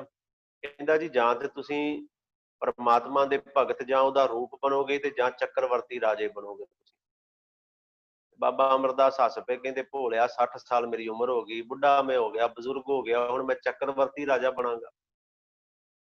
ਤੂੰ ਕਹਿੰਦਾ ਕਿ ਮੈਂ ਖੁਦਾ ਨਾਲ, ਰੱਬ ਨਾਲ ਇੱਕਮਿਕ ਹੋਵਾਂਗਾ, ਤੇ ਮੈਂ ਤੇ ਖੁਦ ਗੰਗਾ ਤੇ ਜਾ ਰਿਹਾ, ਵਾਰ-ਵਾਰ ਯਾਤਰਾ ਕਰ ਰਿਹਾ, ਮੈਨੂੰ ਕੁਝ ਨਹੀਂ ਹਾਸਲ ਹੋ ਰਿਹਾ, ਤੇ ਪਦਮ ਦਾ ਕੀ ਮੈਨੂੰ ਲਾਭ ਮਿਲੇਗਾ? ਹੱਸ ਪਏ, ਹੱਸ ਕੇ ਨਾ ਗੱਲ ਟਾਲ ਦਿੱਤੀ। ਜਦੋਂ ਜਾਣ ਲੱਗੇ ਨਾ ਕੁਝ ਪੈਸੇ ਕੱਢ ਕੇ ਤੇ ਇਸ ਪੰਡਤ ਨੂੰ ਬਾਬਾ ਅਮਰਦਾਸ ਜੀ ਜਦੋਂ ਦੇਣ ਲੱਗੇ, ਤੇ ਉਹਨੇ ਪੈਸੇ ਲੈਣ ਤੋਂ ਨਾ ਕਰ ਦਿੱਤੀ। ਪੈਸੇ ਲੈਣ ਤੋਂ ਨਾ ਕੀਤੀ ਤੇ ਬਾਬਾ ਜੀ ਕਹਿੰਦੇ ਕੀ ਗੱਲ ਵੀ ਤੂੰ ਪੈਸੇ ਰੱਖ ਲਾ, ਆਏ ਗਏ ਦੀ ਸੇਵਾ ਕਰਦਾ ਹੈ, ਤੂੰ ਹੋਰ ਤੇ ਕੁਝ ਕਿਸੇ ਤੋਂ ਲੈਂਦਾ ਨਹੀਂ, ਚੱਲ ਕੰਮ ਆਉਣਗੇ। ਕਹਿੰਦਾ ਜੀ ਨਹੀਂ, ਤੁਸੀਂ ਮੇਰੇ ਨਾਲ ਨਾ ਇੱਕ ਬਚਨ ਕਰਕੇ ਜਾਓ, ਗੁਰੂ ਸਾਹਿਬ ਨੂੰ ਕਹਿ ਰਿਹਾ। ਬਾਬਾ ਅਮਰਦਾਸ ਜੀ ਕਹਿੰਦੇ ਕਿਹੜਾ ਬਚਨ? ਕਹਿੰਦਾ ਜੀ ਜਦੋਂ ਤੁਹਾਨੂੰ ਇਸ ਪਦਮ ਦਾ ਫਲ ਮਿਲੇਗਾ ਨਾ, ਉਦੋਂ ਮੈਂ ਤੁਹਾਡੇ ਤੋਂ ਮੰਗਾਂਗਾ ਤੇ ਉਦੋਂ ਤੁਸੀਂ ਮੈਨੂੰ ਦੇਣਾ ਹੈ। ਤੇ ਹੱਸ ਕੇ ਉਹਨੂੰ ਕਹਿੰਦੇ ਚੱਲ ਠੀਕ ਹੈ, ਜਦੋਂ ਪਦਮ ਦਾ ਫਲ ਮਿਲੇਗਾ ਉਦੋਂ ਮੰਗ ਲਈ, ਉਦੋਂ ਤੈਨੂੰ ਦੇਵਾਂਗੇ। ਤੇ ਬਾਬਾ ਅਮਰਦਾਸ ਜੀ ਚਲੇ ਗਏ। ਸਮਾਂ ਨਿਕਲਦਾ ਗਿਆ। ਬਾਬਾ ਅਮਰਦਾਸ ਜੀ ਗੁਰੂ ਅੰਗਦ ਸਾਹਿਬ ਸੱਚੇ ਪਾਤਸ਼ਾਹ ਦੇ ਕੋਲ ਪਹੁੰਚੇ। ਰਿਸ਼ਤੇ ਵਿੱਚ ਕੁੜਮ ਲੱਗਦੇ ਸਨ। ਖੈਰ ਜਦੋਂ ਪਹੁੰਚੇ ਨੇ ਨਾ ਉੱਥੇ, ਮੈਂ ਥੋੜਾ ਜਿਹਾ ਵੀ ਵਰਣਨ ਕਰਦਾ ਜਾਵਾਂ। ਬਾਬਾ ਅਮਰਦਾਸ ਗੁਰੂ ਅੰਗਦ ਦੇਵ ਜੀ ਕੋਲ ਪਹੁੰਚੇ ਤੇ ਅੱਗੋਂ ਉੱਠ ਕੇ ਮਿਲਣ ਆਏ ਗੁਰੂ ਅੰਗਦ ਦੇਵ ਜੀ। ਤੇ ਬਾਬਾ ਅਮਰਦਾਸ ਨੇ ਨਾ ਚਰਨਾਂ ਤੇ ਸਿਰ ਰੱਖ ਕੇ ਮੱਥਾ ਟੇਕਿਆ ਗੁਰੂ ਅੰਗਦ ਦੇਵ ਜੀ ਦੇ। ਗੁਰੂ ਅੰਗਦ ਦੇਵ ਜੀ ਨੇ ਮੋਢੇ ਤੋਂ ਫੜ ਕੇ ਉੱਪਰ ਚੱਕਿਆ ਤੇ ਬੋਲ ਕਹੇ ਸਨ, ਤੁਸੀਂ ਸਾਡੇ ਕੁੜਮ ਹੋ ਰਿਸ਼ਤੇਦਾਰੀ ਦੇ ਅੰਦਰ, ਤੇ ਕੁੜਮ ਸੀਨੇ ਨਾਲ ਲੱਗਦੇ ਸ਼ੋਭਦੇ ਨੇ, ਚਰਨਾਂ ਤੇ ਨਹੀਂ। ਬਾਬੇ ਅਮਰਦਾਸ ਨੇ ਬੋਲ ਕਹੇ ਸਨ, ਸੱਚੇ ਪਾਤਸ਼ਾਹ ਜਿੱਦਣ ਕੁੜਮ ਬਣ ਕੇ ਆਇਆ ਸਾਂ, ਪੁੱਤਰ ਨੂੰ ਵਿਆਹੁਣ ਆਇਆ ਸਾਂ ਜਿੱਦਣ, ਉਦੋਂ ਸੀਨੇ ਲੱਗ ਕੇ ਮਿਲਿਆ ਸਾਂ ਤੁਹਾਨੂੰ। ਅੱਜ ਮੈਂ ਕੁੜਮ ਬਣ ਕੇ ਨਹੀਂ, ਅੱਜ ਸਿੱਖ ਬਣ ਕੇ ਆਇਆ। ਤੇ ਕੁੜਮ ਸੀਨੇ ਨਾਲ ਲੱਗ ਕੇ ਮਿਲ ਸਕਦਾ ਹੈ, ਪਰ ਜਿਹੜਾ ਸਿੱਖ ਹੈ ਉਹਦੇ ਟਿਕਾਣਾ ਚਰਨਾਂ ਵਿੱਚ ਹੀ ਹੁੰਦਾ ਹੈ। ਸਮਾਂ ਨਿਕਲਿਆ, ਬੜੀ ਸੇਵਾ, ਬੜੀ ਬੰਦਗੀ, ਭਾਵਨਾ ਨਾਲ, ਪ੍ਰੇਮ ਨਾਲ ਬਾਬੇ ਅਮਰਦਾਸ ਨੇ ਕੀਤੀ। ਤੇ ਉਹ ਸਮਾਂ ਵੀ ਫਿਰ ਆਇਆ। ਭਾਈ ਸਾਹਿਬ ਭਾਈ ਗੁਰਦਾਸ ਜੀ ਨੇ ਨਾ ਆਪਣੀ ਪਹਿਲੀ ਵਾਰ ਦੀ 46ਵੀਂ ਪੌੜੀ ਵਿੱਚ ਇਹਦਾ ਜ਼ਿਕਰ ਕੀਤਾ ਹੈ ਕਿ ਲਹਿਣੇ ਪਾਈ ਨਾਨਕੋ ਦੇਣੀ ਅਮਰਦਾਸ ਘਰ ਆਈ। ਲਹਿਣੇ ਨੂੰ ਗੁਰੂ ਨਾਨਕ ਸਾਹਿਬ ਤੋਂ ਮਿਲੀ ਤੇ ਲਹਿਣੇ ਨੇ ਅੱਗੇ ਫਿਰ ਅਮਰਦਾਸ ਜੀ ਨੂੰ ਦਿੱਤੀ। ਲਹਿਣੇ ਪਾਈ ਨਾਨਕੋ ਦੇਣੀ ਅਮਰਦਾਸ ਘਰ ਆਈ, ਗੁਰ ਬੈਠਾ ਅਮਰ ਸਰੂਪ ਹੋਏ, ਗੁਰਮੁਖ ਪਾਈ ਦਾਤ ਇਲਾਹੀ। ਇਹ ਦਾਤ ਇਲਾਹੀ ਮਿਲੀ। ਗੁਰੂ ਅਮਰਦਾਸ ਸੱਚੇ ਪਾਤਸ਼ਾਹ ਪਰਮਾਤਮਾ ਸਰੂਪ ਹੋ ਕੇ ਇਸ ਤਖਤ ਤੇ ਬੈਠੇ। ਹੁਣ ਇੱਥੇ ਥੋੜਾ ਜਿਹਾ ਧਿਆਨ ਦਿਆ ਜੀ, ਕਿਉਂਕਿ ਇਹ ਮੈਂ ਇਹ ਤੁਹਾਨੂੰ ਥੋੜਾ ਜਿਹਾ ਕਲੀਅਰ ਕਰਾਂ ਇਸ ਬਾਰੇ ਕਿ ਗੁਰੂ ਗ੍ਰੰਥ ਸਾਹਿਬ ਦੇ ਅੰਦਰ ਅਸੀਂ ਕਹਿੰਦੇ ਆ ਗੁਰਬਾਣੀ, ਧੁਰ ਕੀ ਬਾਣੀ ਸ਼ਬਦ ਅਸੀਂ ਵਰਤਦੇ ਹਾਂ, ਪਰ ਮੈਂ ਕਲੀਅਰ ਕਰਦਾ ਜਾਵਾਂ ਕਿ ਗੁਰੂ ਗ੍ਰੰਥ ਸਾਹਿਬ ਜੀ ਦੇ ਅੰਦਰ ਹਿਸਟੋਰੀਕਲ, ਇਤਿਹਾਸਕ ਸ਼ਬਦ ਵੀ ਮੌਜੂਦ ਨੇ ਜਿਨ੍ਹਾਂ ਦਾ ਸੰਬੰਧ ਇਤਿਹਾਸ ਦੇ ਨਾਲ ਹੈ। ਬੜੇ ਇਹੋ ਜਿਹੇ ਸ਼ਬਦ ਨੇ। ਇੱਥੇ ਮੈਂ ਇਤਿਹਾਸਕ ਸ਼ਬਦ ਦਾ ਜ਼ਿਕਰ ਕਰਨ ਜਾ ਰਿਹਾ। ਜਦੋਂ ਗੁਰੂ ਅਮਰਦਾਸ ਸਾਹਿਬ ਗੁਰਤਾ ਗੱਦੀ ਤੇ ਬੈਠੇ ਨਾ, ਗੁਰਤਾ ਗੱਦੀ ਤੇ ਬੈਠਣ ਤੋਂ ਬਾਅਦ ਫਿਰ ਇੱਕ ਵਾਰ ਗੰਗਾ ਤੇ ਗਏ ਨੇ, ਹਰਿਦੁਆਰ ਗਏ ਨੇ। ਪਹਿਲਾਂ ਜਾਂਦੇ ਸਨ ਲੱਭਣ ਵਾਸਤੇ ਰੱਬ ਨੂੰ, ਹੁਣ ਜਿਹੜੇ ਉੱਥੇ ਬੈਠੇ ਨੇ ਉਹਨਾਂ ਨੂੰ ਦੱਸਣ ਵਾਸਤੇ ਚੱਲੇ ਨੇ ਕਿ ਰੱਬ ਇੱਥੋਂ ਨਹੀਂ ਜੇ ਮਿਲਣਾ। ਗਏ ਨੇ ਉਸ ਤੋਂ ਬਾਅਦ ਵੀ ਇੱਕ ਵਾਰ ਗੰਗਾ ਤੇ। ਇਹ ਸ਼ਬਦ ਗੁਰੂ ਗ੍ਰੰਥ ਸਾਹਿਬ ਦੇ ਅੰਦਰ ਦਰਜ ਹੈ, ਗੁਰੂ ਰਾਮਦਾਸ ਪਾਤਸ਼ਾਹ ਜੀ ਦੀ ਰਚਨਾ ਤੋਂ ਉਚਾਰਿਆ, ਕਿਉਂਕਿ ਗੁਰੂ ਰਾਮਦਾਸ ਪਾਤਸ਼ਾਹ ਨਾਲ ਸਨ ਭਾਈ ਜੇਠੇ ਦੇ ਰੂਪ ਵਿੱਚ। ਉਹਨਾਂ ਫਿਰ ਜ਼ਿਕਰ ਕੀਤਾ ਇਸ ਗੱਲ ਦਾ ਕਿ ਗਏ ਨੇ ਗੁਰੂ ਅਮਰਦਾਸ ਪਾਤਸ਼ਾਹ ਪ੍ਰਥਮ ਆਏ ਕੁਲਖੇਤ। ਪ੍ਰਥਮ ਪਹਿਲਾਂ ਸਭ ਤੋਂ ਪਹਿਲਾਂ ਕੁਲਖੇਤ ਦਾ ਭਾਵੇਂ ਕੁਰੂਕਸ਼ੇਤਰ ਰੁਕੇ, ਦੁਤੀਏ ਜਮੁਨ ਗਏ, ਦੂਜਾ ਟਿਕਾਣਾ ਜਮੁਨਾ ਦੇ ਕੰਢੇ ਜਮੁਨਾ ਨਗਰ ਜਿੱਥੇ ਆ ਉਸ ਸਥਾਨ ਤੇ ਕੀਤਾ। ਇੱਥੇ ਇਸ ਸ਼ਬਦ ਦੇ ਅੰਦਰ ਪੂਰਾ ਭਾਵ ਦੱਸਿਆ ਗੁਰੂ ਰਾਮਦਾਸ ਸਾਹਿਬ ਜੀ ਨੇ। ਕਹਿੰਦੇ ਤੀਰਥ ਉਦਮ ਸਤਿਗੁਰ ਕੀਆ। ਇਸ ਵਾਰ ਜਿਹੜਾ ਤੀਰਥ ਦਾ ਉਦਮ ਕੀਤਾ ਨਾ ਉਧਰ ਹਰਿਦੁਆਰ ਵੱਲ ਜਾਣ ਦਾ, ਉਹ ਰੱਬ ਨੂੰ ਲੱਭਣ ਦਾ ਨਹੀਂ ਸੀ। ਇਸ ਵਾਰ ਸੀ ਤੀਰਥ ਉਦਮ ਸਤਿਗੁਰ ਕੀਆ, ਸਭ ਲੋਕ ਉਦਾਹਰਨ ਅਰਥਾ। ਲੋਕਾਂ ਨੂੰ ਉਦਾਹਰਨ ਵਾਸਤੇ, ਦੱਸਣ ਵਾਸਤੇ ਕਿ ਇਥੋਂ ਰੱਬ ਨੇ ਮਿਲਣਾ। ਹੁਣ ਜਦੋਂ ਫਿਰ ਗਏ ਨੇ ਨਾ, ਇਸੇ ਸ਼ਬਦ ਦੇ ਰਿਲੇਟਡ ਜਦੋਂ ਇਹ ਸ਼ਬਦ ਉਚਾਰਿਆ ਗਿਆ ਉਦੋਂ ਗਏ ਨੇ, ਉੱਥੇ ਹੀ ਮੇਰੇ ਪਾਤਸ਼ਾਹ ਫਿਰ ਰੁਕੇ। ਸੰਗਤ ਬੜੀ ਵੱਡੀ ਗਿਣਤੀ ਵਿੱਚ ਦਰਸ਼ਨ ਕਰ ਰਹੀ ਹੈ ਤੇ ਪੰਡਤ ਨੂੰ ਪਤਾ ਲੱਗਾ, ਇਹ ਵੇਖ ਰਿਹਾ ਬੜੀ ਸੰਗਤ, ਬੜੇ ਲੋਕ ਜੁੜੇ ਨੇ, ਵੀ ਕੀ ਗੱਲ ਹੈ ਇੱਥੇ। ਇਹਨੇ ਕਿਸੇ ਨੂੰ ਪੁੱਛਿਆ, ਉਹਨੇ ਆਖਿਆ ਕਿ ਗੁਰੂ ਅਮਰਦਾਸ ਸਾਹਿਬ ਸੱਚੇ ਪਾਤਸ਼ਾਹ ਆਏ ਨੇ, ਨਾਲ ਉਹਨਾਂ ਦੀ ਸੰਗਤ ਹੈ। ਇਹਨੇ ਅੱਗੇ ਵੱਧ ਕੇ ਵੇਖਿਆ, ਗੁਰੂ ਅਮਰਦਾਸ ਪਾਤਸ਼ਾਹ ਜੀ ਦਾ ਨਾ ਕੱਦ ਥੋੜਾ ਛੋਟਾ ਸੀ ਤੇ ਹੱਥ ਵਿੱਚ ਨਾ ਡੰਡਾ ਰੱਖਦੇ ਸਨ। ਡਾਂਗ ਇੱਕ ਆਪਣੇ ਹੱਥ ਵਿੱਚ ਹੁੰਦੀ ਸੀ ਉਹਨਾਂ ਦੇ। ਇਸ ਪੰਡਤ ਨੇ ਦੂਰੋਂ ਵੇਖਿਆ ਤੇ ਕਹਿੰਦਾ ਲੱਗਦਾ ਤੇ ਬਾਬਾ ਅਮਰਦਾਸ ਹੀ ਇਹ, ਵੀ ਕੱਦ ਵੀ ਛੋਟਾ ਏ, ਹੱਥ ਵਿੱਚ ਡੰਡਾ ਵੀ ਫੜਿਆ ਏ। ਹੌਲੀ ਹੌਲੀ ਅੱਗੇ ਗਿਆ। ਜਦੋਂ ਇਹਦੀ ਵਾਰੀ ਆਈ ਨਾ ਮੱਥਾ ਟੇਕਣ ਦੀ, ਨਮਸਕਾਰ ਕਰਨ ਦੀ, ਸੰਗਤ ਬੜੀ ਵੱਡੀ ਗਿਣਤੀ ਵਿੱਚ ਇਹਦੀ ਵਾਰੀ ਆਈ ਤੇ ਇਹਨੇ ਚਰਨਾਂ ਤੇ ਸਿਰ ਰੱਖ ਕੇ ਮੂੰਹ ਉੱਪਰ ਚੱਕ ਕੇ ਤੇ ਗੁਰੂ ਅਮਰਦਾਸ ਪਾਤਸ਼ਾਹ ਨੂੰ ਕਹਿੰਦਾ, ਜੀ ਮੈਨੂੰ ਪਛਾਣਿਆ? ਸਤਿਗੁਰੂ ਹੱਸ ਪਏ, ਮੁਸਕਰਾਏ, ਕਹਿੰਦੇ ਪਛਾਣ ਲਿਆ। ਕਹਿੰਦਾ ਜੇ ਮੈਨੂੰ ਪਛਾਣਿਆ ਤੇ ਫਿਰ ਤੁਹਾਨੂੰ ਇਹ ਵੀ ਯਾਦ ਹੋਏਗਾ ਵੀ ਤੁਸੀਂ ਮੇਰੇ ਨਾਲ ਬਚਨ ਕੀਤਾ ਸੀ ਕਿ ਜਦੋਂ ਇਹ ਪਦਮ ਦਾ ਫਲ ਮਿਲੂ, ਤੁਹਾਨੂੰ ਤੁਸੀਂ ਪਰਮਾਤਮਾ ਸਵਰੂਪ ਹੋਵੋਗੇ, ਉਦੋਂ ਮੈਂ ਤੁਹਾਡੇ ਕੋਲੋਂ ਮੰਗਾਂਗਾ, ਤੁਸੀਂ ਮੈਨੂੰ ਦੇਣਾ ਹੈ। ਤੇ ਗੁਰੂ ਅਮਰਦਾਸ ਪਾਤਸ਼ਾਹ ਹੱਸ ਕੇ ਕਹਿੰਦੇ ਸਾਨੂੰ ਯਾਦ ਹੈ, ਅਸੀਂ ਤੈਨੂੰ ਬਚਨ ਦਿੱਤਾ ਸੀ, ਤੇ ਏਦਾਂ ਕਰ ਮੰਗ, ਜਾਂ ਦੀਨ ਮੰਗ ਲੈ ਤੇ ਜਾਂ ਦੁਨੀ ਮੰਗ ਲੈ, ਜਾਂ ਲੋਕ ਮੰਗ ਲੈ ਜਾਂ ਪਰਲੋਕ ਮੰਗ ਲੈ, ਜਾਂ ਆਹ ਮੰਗ ਲੈ ਜਾਂ ਉਹ ਮੰਗ ਲੈ। ਸਮਝ ਗਏ ਨਾ, ਕਿ ਜਾਂ ਰੱਬ ਮੰਗ ਲੈ ਤੇ ਜਾਂ ਦੁਨੀਆ ਮੰਗ ਲੈ, ਜਾਂ ਧਨ ਦੌਲਤ ਮੰਗ ਲੈ। ਇਸ ਤਰ੍ਹਾਂ ਗੁਰੂ ਸਾਹਿਬ ਨੇ ਬਚਨ ਕਹੇ, ਲੋਕ ਮੰਗ ਲੈ, ਲੋਕ ਦਾ ਭਾਵੇਂ ਦੁਨੀਆ ਵਿੱਚ ਐਸ਼ੋ ਆਰਾਮ ਸਭ ਕੁਝ ਮਿਲੇਗਾ, ਜਾਂ ਪਰਲੋਕ ਮੰਗ ਲੈ। ਇਹ ਕਹਿੰਦਾ ਜੀ ਇਹ ਗੱਲ ਤਾਂ ਨਹੀਂ ਹੋਈ ਸੀ ਆਪਣੀ, ਮੈਂ ਕਿਹਾ ਸੀ ਮੰਗਾਂਗਾ, ਤੁਸੀਂ ਕਿਹਾ ਸੀ ਮੰਗ ਲਈ, ਵੀ ਇਹ ਗੱਲ ਤਾਂ ਨਹੀਂ ਹੋਈ ਸੀ। ਨੇ ਗੁਰੂ ਸਾਹਿਬ ਨੇ ਕਿਹਾ ਨਹੀਂ, ਦੋਵਾਂ ਵਿੱਚੋਂ ਇੱਕ ਦੇਵਾਂਗੇ, ਜੋ ਮੰਗੇਗਾ ਅੱਜ ਤੈਨੂੰ ਮਿਲੇਗਾ ਦੋਵਾਂ ਦੇ ਵਿੱਚੋਂ। ਉੱਥੇ ਕਵੀ ਸੰਤੋਖ ਸਿੰਘ ਜੀ ਨੇ ਗੁਰਪ੍ਰਤਾਪ ਸੂਰਜ ਗ੍ਰੰਥ ਦੇ ਅੰਦਰ ਬੜਾ ਕਮਾਲ ਦੇ ਤਰੀਕੇ ਨਾਲ ਜ਼ਿਕਰ ਕੀਤਾ। ਕਹਿੰਦੇ ਇਹ ਵਿਦਵਾਨ ਸੀ ਪੰਡਤ ਵੀ ਹੱਥ ਜੋੜ ਕੇ ਖੜਾ ਹੋ ਗਿਆ। ਉੱਥੇ ਭਾਈ ਵਾਹਿਗੁਰੂ, ਉੱਥੇ ਕਵੀ ਸੰਤੋਖ ਸਿੰਘ ਜੀ ਨੇ ਇੱਕ ਸਵਈਆ ਉਚਾਰਿਆ, ਇੱਕ ਬਿੱਤ ਵਾਹਿਗੁਰੂ ਉਚਾਰਿਆ ਹੈ, ਉਹ ਮੈਂ ਤੁਹਾਨੂੰ ਉਸੇ ਤਰ੍ਹਾਂ ਹੀ ਪਹਿਲਾਂ ਸੁਣਾ ਕੇ ਫਿਰ ਉਹਦੇ ਅਰਥ ਕਰਾਂ। ਜਦੋਂ ਗੁਰੂ ਸਾਹਿਬ ਨੇ ਆਖਿਆ ਨਾ ਦੋਵਾਂ ਵਿੱਚੋਂ ਇੱਕ ਮੰਗ, ਤੇ ਨੇ ਹੱਥ ਜੋੜ ਕੇ ਆਖਿਆ, ਨਾਮ ਦੇਹ ਧਨ ਦੇਹ ਨਾ ਜਨ ਕੋ, ਧਨ ਵਿਹੀਨ ਜਨ ਜਗ ਨਾ ਸੁਹਾਵੈ, ਜੋ ਧਨ ਦੇਹ ਨਾਮ ਨਹੀਂ ਦੇਵੈ, ਨਾਮ ਬਿਨਾ ਜਨ ਜਮਪੁਰ ਜਾਵੈ। ਤੁਝ ਪਹਿ ਕਹੀ ਨਹੀਂ ਬਨ ਆਵੈ, ਜਿਉ ਭਾਵੈ ਤੋ ਕਾਰ ਕਰਾਵੈ, ਗੁਰ ਅਮਰਦਾਸ ਤੇਜੋ ਕੇ ਨੰਦਨ, ਦੋਨੋਂ ਨਿਰਮਲ ਪੰਥ ਚਲਾਵੈ। ਇਹਨੇ ਉਚਾਰਿਆ, ਮਤਲਬ ਸੁਣਾਇਆ ਗੁਰੂ ਸਾਹਿਬ ਨੂੰ, ਇਹਦੇ ਅਰਥ ਬੜੇ ਕਮਾਲ ਦੇ ਨੇ। ਗੁਰੂ ਸਾਹਿਬ ਨੇ ਕਿਹਾ ਇੱਕ ਮੰਗ, ਇਹਨੇ ਕਿਹਾ ਹੱਥ ਜੋੜ ਕੇ, ਕਹਿੰਦਾ ਸੱਚੇ ਪਾਤਸ਼ਾਹ ਜੇ ਤੁਸੀਂ ਮੈਨੂੰ ਨਾਮ ਦੇ ਦਿਓ, ਬੰਦਗੀ ਦੇ ਦਿਓ, ਤੇ ਮੇਰੇ ਕੋਲ ਧਨ ਨਾ ਹੋਏਗਾ, ਤੇ ਫਿਰ ਧਨ ਤੋਂ ਬਿਨਾ ਲੋਕਾਂ ਤੋਂ ਮੰਗਦਾ, ਧਨ ਤੋਂ ਬਿਨਾ ਧੱਕੇ ਖਾਂਦਾ ਤੁਹਾਡਾ ਜਨ, ਤੁਹਾਡਾ ਸਿੱਖ, ਤੁਹਾਡਾ ਦਾਸ ਵੀ ਸ਼ੋਭਾ ਨਹੀਂ ਪਾਏਗਾ। ਵੇਖੋ ਕਿੱਡੀ ਕਮਾਲ ਦੀ ਗੱਲ ਇਹ ਕਹਿ ਗਿਆ। ਨਾਮ ਦੇ, ਜੇ ਤੁਸੀਂ ਨਾਮ ਦਿੰਦੇ ਹੋ, ਧਨ ਦੇ ਨਾ ਜਨ ਕੋ, ਧਨ ਨਹੀਂ ਦੌਲਤ ਨਹੀਂ ਦਿੰਦੇ, ਤੇ ਧਨ ਵਿਹੀਨ ਜਨ ਜਗ ਨਾ ਸੁਹਾਵੈ, ਤੇਰਾ ਜਨ ਤੇਰਾ ਭਗਤ ਧਨ ਤੋਂ ਬਿਨਾ ਜਗਤ ਦੇ ਅੰਦਰ ਸ਼ੋਭਾ ਹੀ ਨਹੀਂ ਪਾਏਗਾ। ਲੋਕਾਂ ਨੇ ਫਿਰ ਕਹਿਣਾ ਕਿ ਗੁਰੂ ਅਮਰਦਾਸ ਦਾ ਸਿੱਖ ਕਿਵੇਂ ਰੁਲਦਾ ਫਿਰਦਾ ਹੈ। ਦੂਜੀ ਗੱਲ ਉਹਨੇ ਕਹੀ, ਕਹਿੰਦਾ ਜੋ ਧਨ ਦੇਹ ਨਾਮ ਨਹੀਂ ਦੇਵੈ, ਨਾਮ ਬਿਨਾ ਜਨ ਜਮਪੁਰ ਜਾਵੈ। ਤੇ ਜੇ ਤੂੰ ਮੈਨੂੰ ਕੱਲਾ ਧਨ ਦੇ ਦੇਂਗਾ, ਇਹ ਲੋਕ ਦੇ ਦੇਂਗਾ, ਪਰਲੋਕ ਨਾ ਦੇਂਗਾ, ਜੋ ਧਨ ਦੇ ਨਾਮ ਨਹੀਂ ਦੇਵੈ, ਜੇ ਤੂੰ ਧਨ ਦੇ ਦੇਂਗਾ, ਨਾਮ ਨਹੀਂ ਦਵੇਂਗਾ ਮੈਨੂੰ, ਤੇ ਨਾਮ ਤੋਂ ਬਿਨਾ ਤੇਰਾ ਇਹ ਜਨ ਜਿਹੜਾ ਉਹ ਜਮਾਂ ਦੀ ਪੁਰੀ ਵੱਲ ਜਾਏਗਾ, ਤੇ ਫਿਰ ਵੀ ਇਹੀ ਕਿਹਾ ਜਾਣਾ ਹੈ ਕਿ ਗੁਰੂ ਅਮਰਦਾਸ ਦਾ ਜਨ, ਉਹਦਾ ਸਿੱਖ ਜਿਹੜਾ ਉਹਨੂੰ ਜਮ ਫੜ ਕੇ ਲੈ ਕੇ ਗੱਲ ਤੇ ਫਿਰ ਤੁਹਾਡੇ ਤੇ ਆਉਣੀ। ਇਹਦੇ ਕਿੰਨਾ ਸਿਆਣਾ ਸੀ। ਜੇ ਨਾਮ ਦੇਂਗਾ, ਧਨ ਨਾ ਦੇਂਗਾ, ਤਾਂ ਵੀ ਲੋਕਾਂ ਨੇ ਕਹਿਣਾ ਗੁਰੂ ਅਮਰਦਾਸ ਦਾ ਸਿੱਖ ਰੁਲਦਾ ਪਿਆ ਹੈ। ਜੇ ਧਨ ਦੇ ਦੇਂਗਾ, ਨਾਮ ਨਹੀਂ ਦੇਂਗਾ, ਫਿਰ ਮੈਂ ਜਮਾਂ ਦੀ ਪੁਰੀ ਵੱਲ ਜਾਵਾਂਗਾ, ਤਾਂ ਵੀ ਇਹ ਗੱਲ ਕਹੀ ਜਾਣੀ ਕਿ ਗੁਰੂ ਅਮਰਦਾਸ ਦਾ ਸਿੱਖ ਨੂੰ ਜਮ ਲੈ ਗਏ। ਆਖਿਆ ਤੁਝ ਪੈ ਕਹੀ ਨਹੀਂ ਬਨ ਆਵੈ, ਜਿਉ ਭਾਵੈ ਤੋ ਕਾਰ ਕਰਾਏ, ਗੁਰੂ ਅਮਰਦਾਸ ਐ ਸੱਚੇ ਪਾਤਸ਼ਾਹ ਗੁਰੂ ਅਮਰਦਾਸ ਇੱਕ ਕਿਰਪਾ ਕਰ, ਤੇਜੋ ਕੇ ਨੰਦਰ ਐ ਤੇਜ ਭਾਨ ਦੇ ਪੁੱਤਰ ਗੁਰੂ ਅਮਰਦਾਸ ਪਾਤਸ਼ਾਹ, ਤੂੰ ਕਿਰਪਾ ਕਰ ਦੋਨੋਂ ਨਿਰਮਲ ਪੰਥ ਚਲਾਏ, ਮੈਨੂੰ ਲੋਕ ਵੀ ਦੇ ਤੇ ਪਰਲੋਕ ਵੀ ਦੇ, ਇੱਥੇ ਰਹਿ ਕੇ ਤੇਰੀ ਬੰਦਗੀ ਵੀ ਕਰਦਾ ਰਵਾਂ, ਤੇ ਦੂਜੀ ਗੱਲ ਕਿਸੇ ਅੱਗੇ ਮੰਗਣ ਲਈ ਹੱਥ ਨਾ ਅੱਡਣਾ ਮੈਨੂੰ ਪਵੇ, ਮੈਨੂੰ ਦੋਵੇਂ ਹੀ ਦਾਤਾਂ ਬਖਸ਼ ਦੇ। ਬੜੇ ਖੁਸ਼ ਹੋਏ ਗੁਰੂ ਅਮਰਦਾਸ ਪਾਤਸ਼ਾਹ, ਉੱਠ ਕੇ ਇਹਨੂੰ ਸੀਨੇ ਨਾਲ ਲਾਇਆ ਤੇ ਆਖਿਆ ਸੀ ਕਿ ਸਭ ਕੁਝ ਮਿਲੇਗਾ ਤੈਨੂੰ, ਲੋਕ ਵੀ ਬਖਸ਼ਿਆ ਪਰਲੋਕ ਵੀ, ਹਾਂ ਸਭ ਕੁਝ ਮਿਲੇਗਾ ਜ਼ਰੂਰ, ਪਰ ਧਨ ਦੌਲਤ ਦੇ ਅੰਦਰ ਰਹਿ ਕੇ ਤੂੰ ਮਾਇਆ ਵਿੱਚ ਖਚਿਤ ਨਹੀਂ ਹੋਏਗਾ, ਉੱਥੇ ਵੀ ਵਾਹਿਗੁਰੂ ਵਾਹਿਗੁਰੂ ਸਿਮਰਦਾ ਰਹੇਗਾ, ਉਹਦੀ ਬੰਦਗੀ ਕਰਦਾ ਰਹੇਗਾ। ਤੇ ਇਹ ਬਚਨ ਕਹੇ ਸਨ ਗੁਰੂ ਅਮਰਦਾਸ ਸਾਹਿਬ ਸੱਚੇ ਪਾਤਸ਼ਾਹ ਜੀ ਨੇ।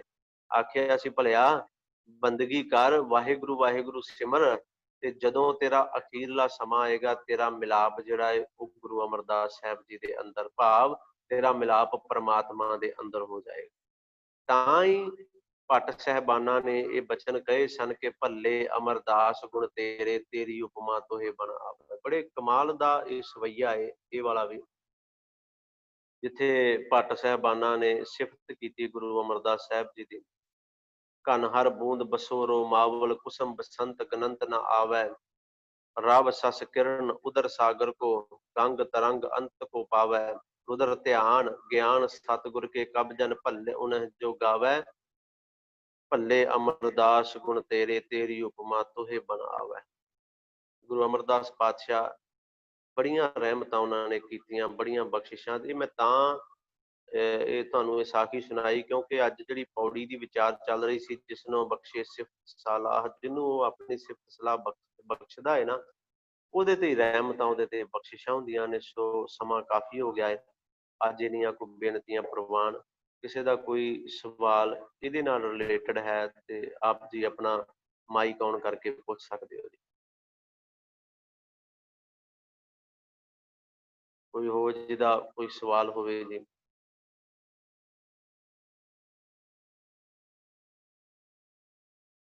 ਠੀਕ ਹੈ ਜੀ।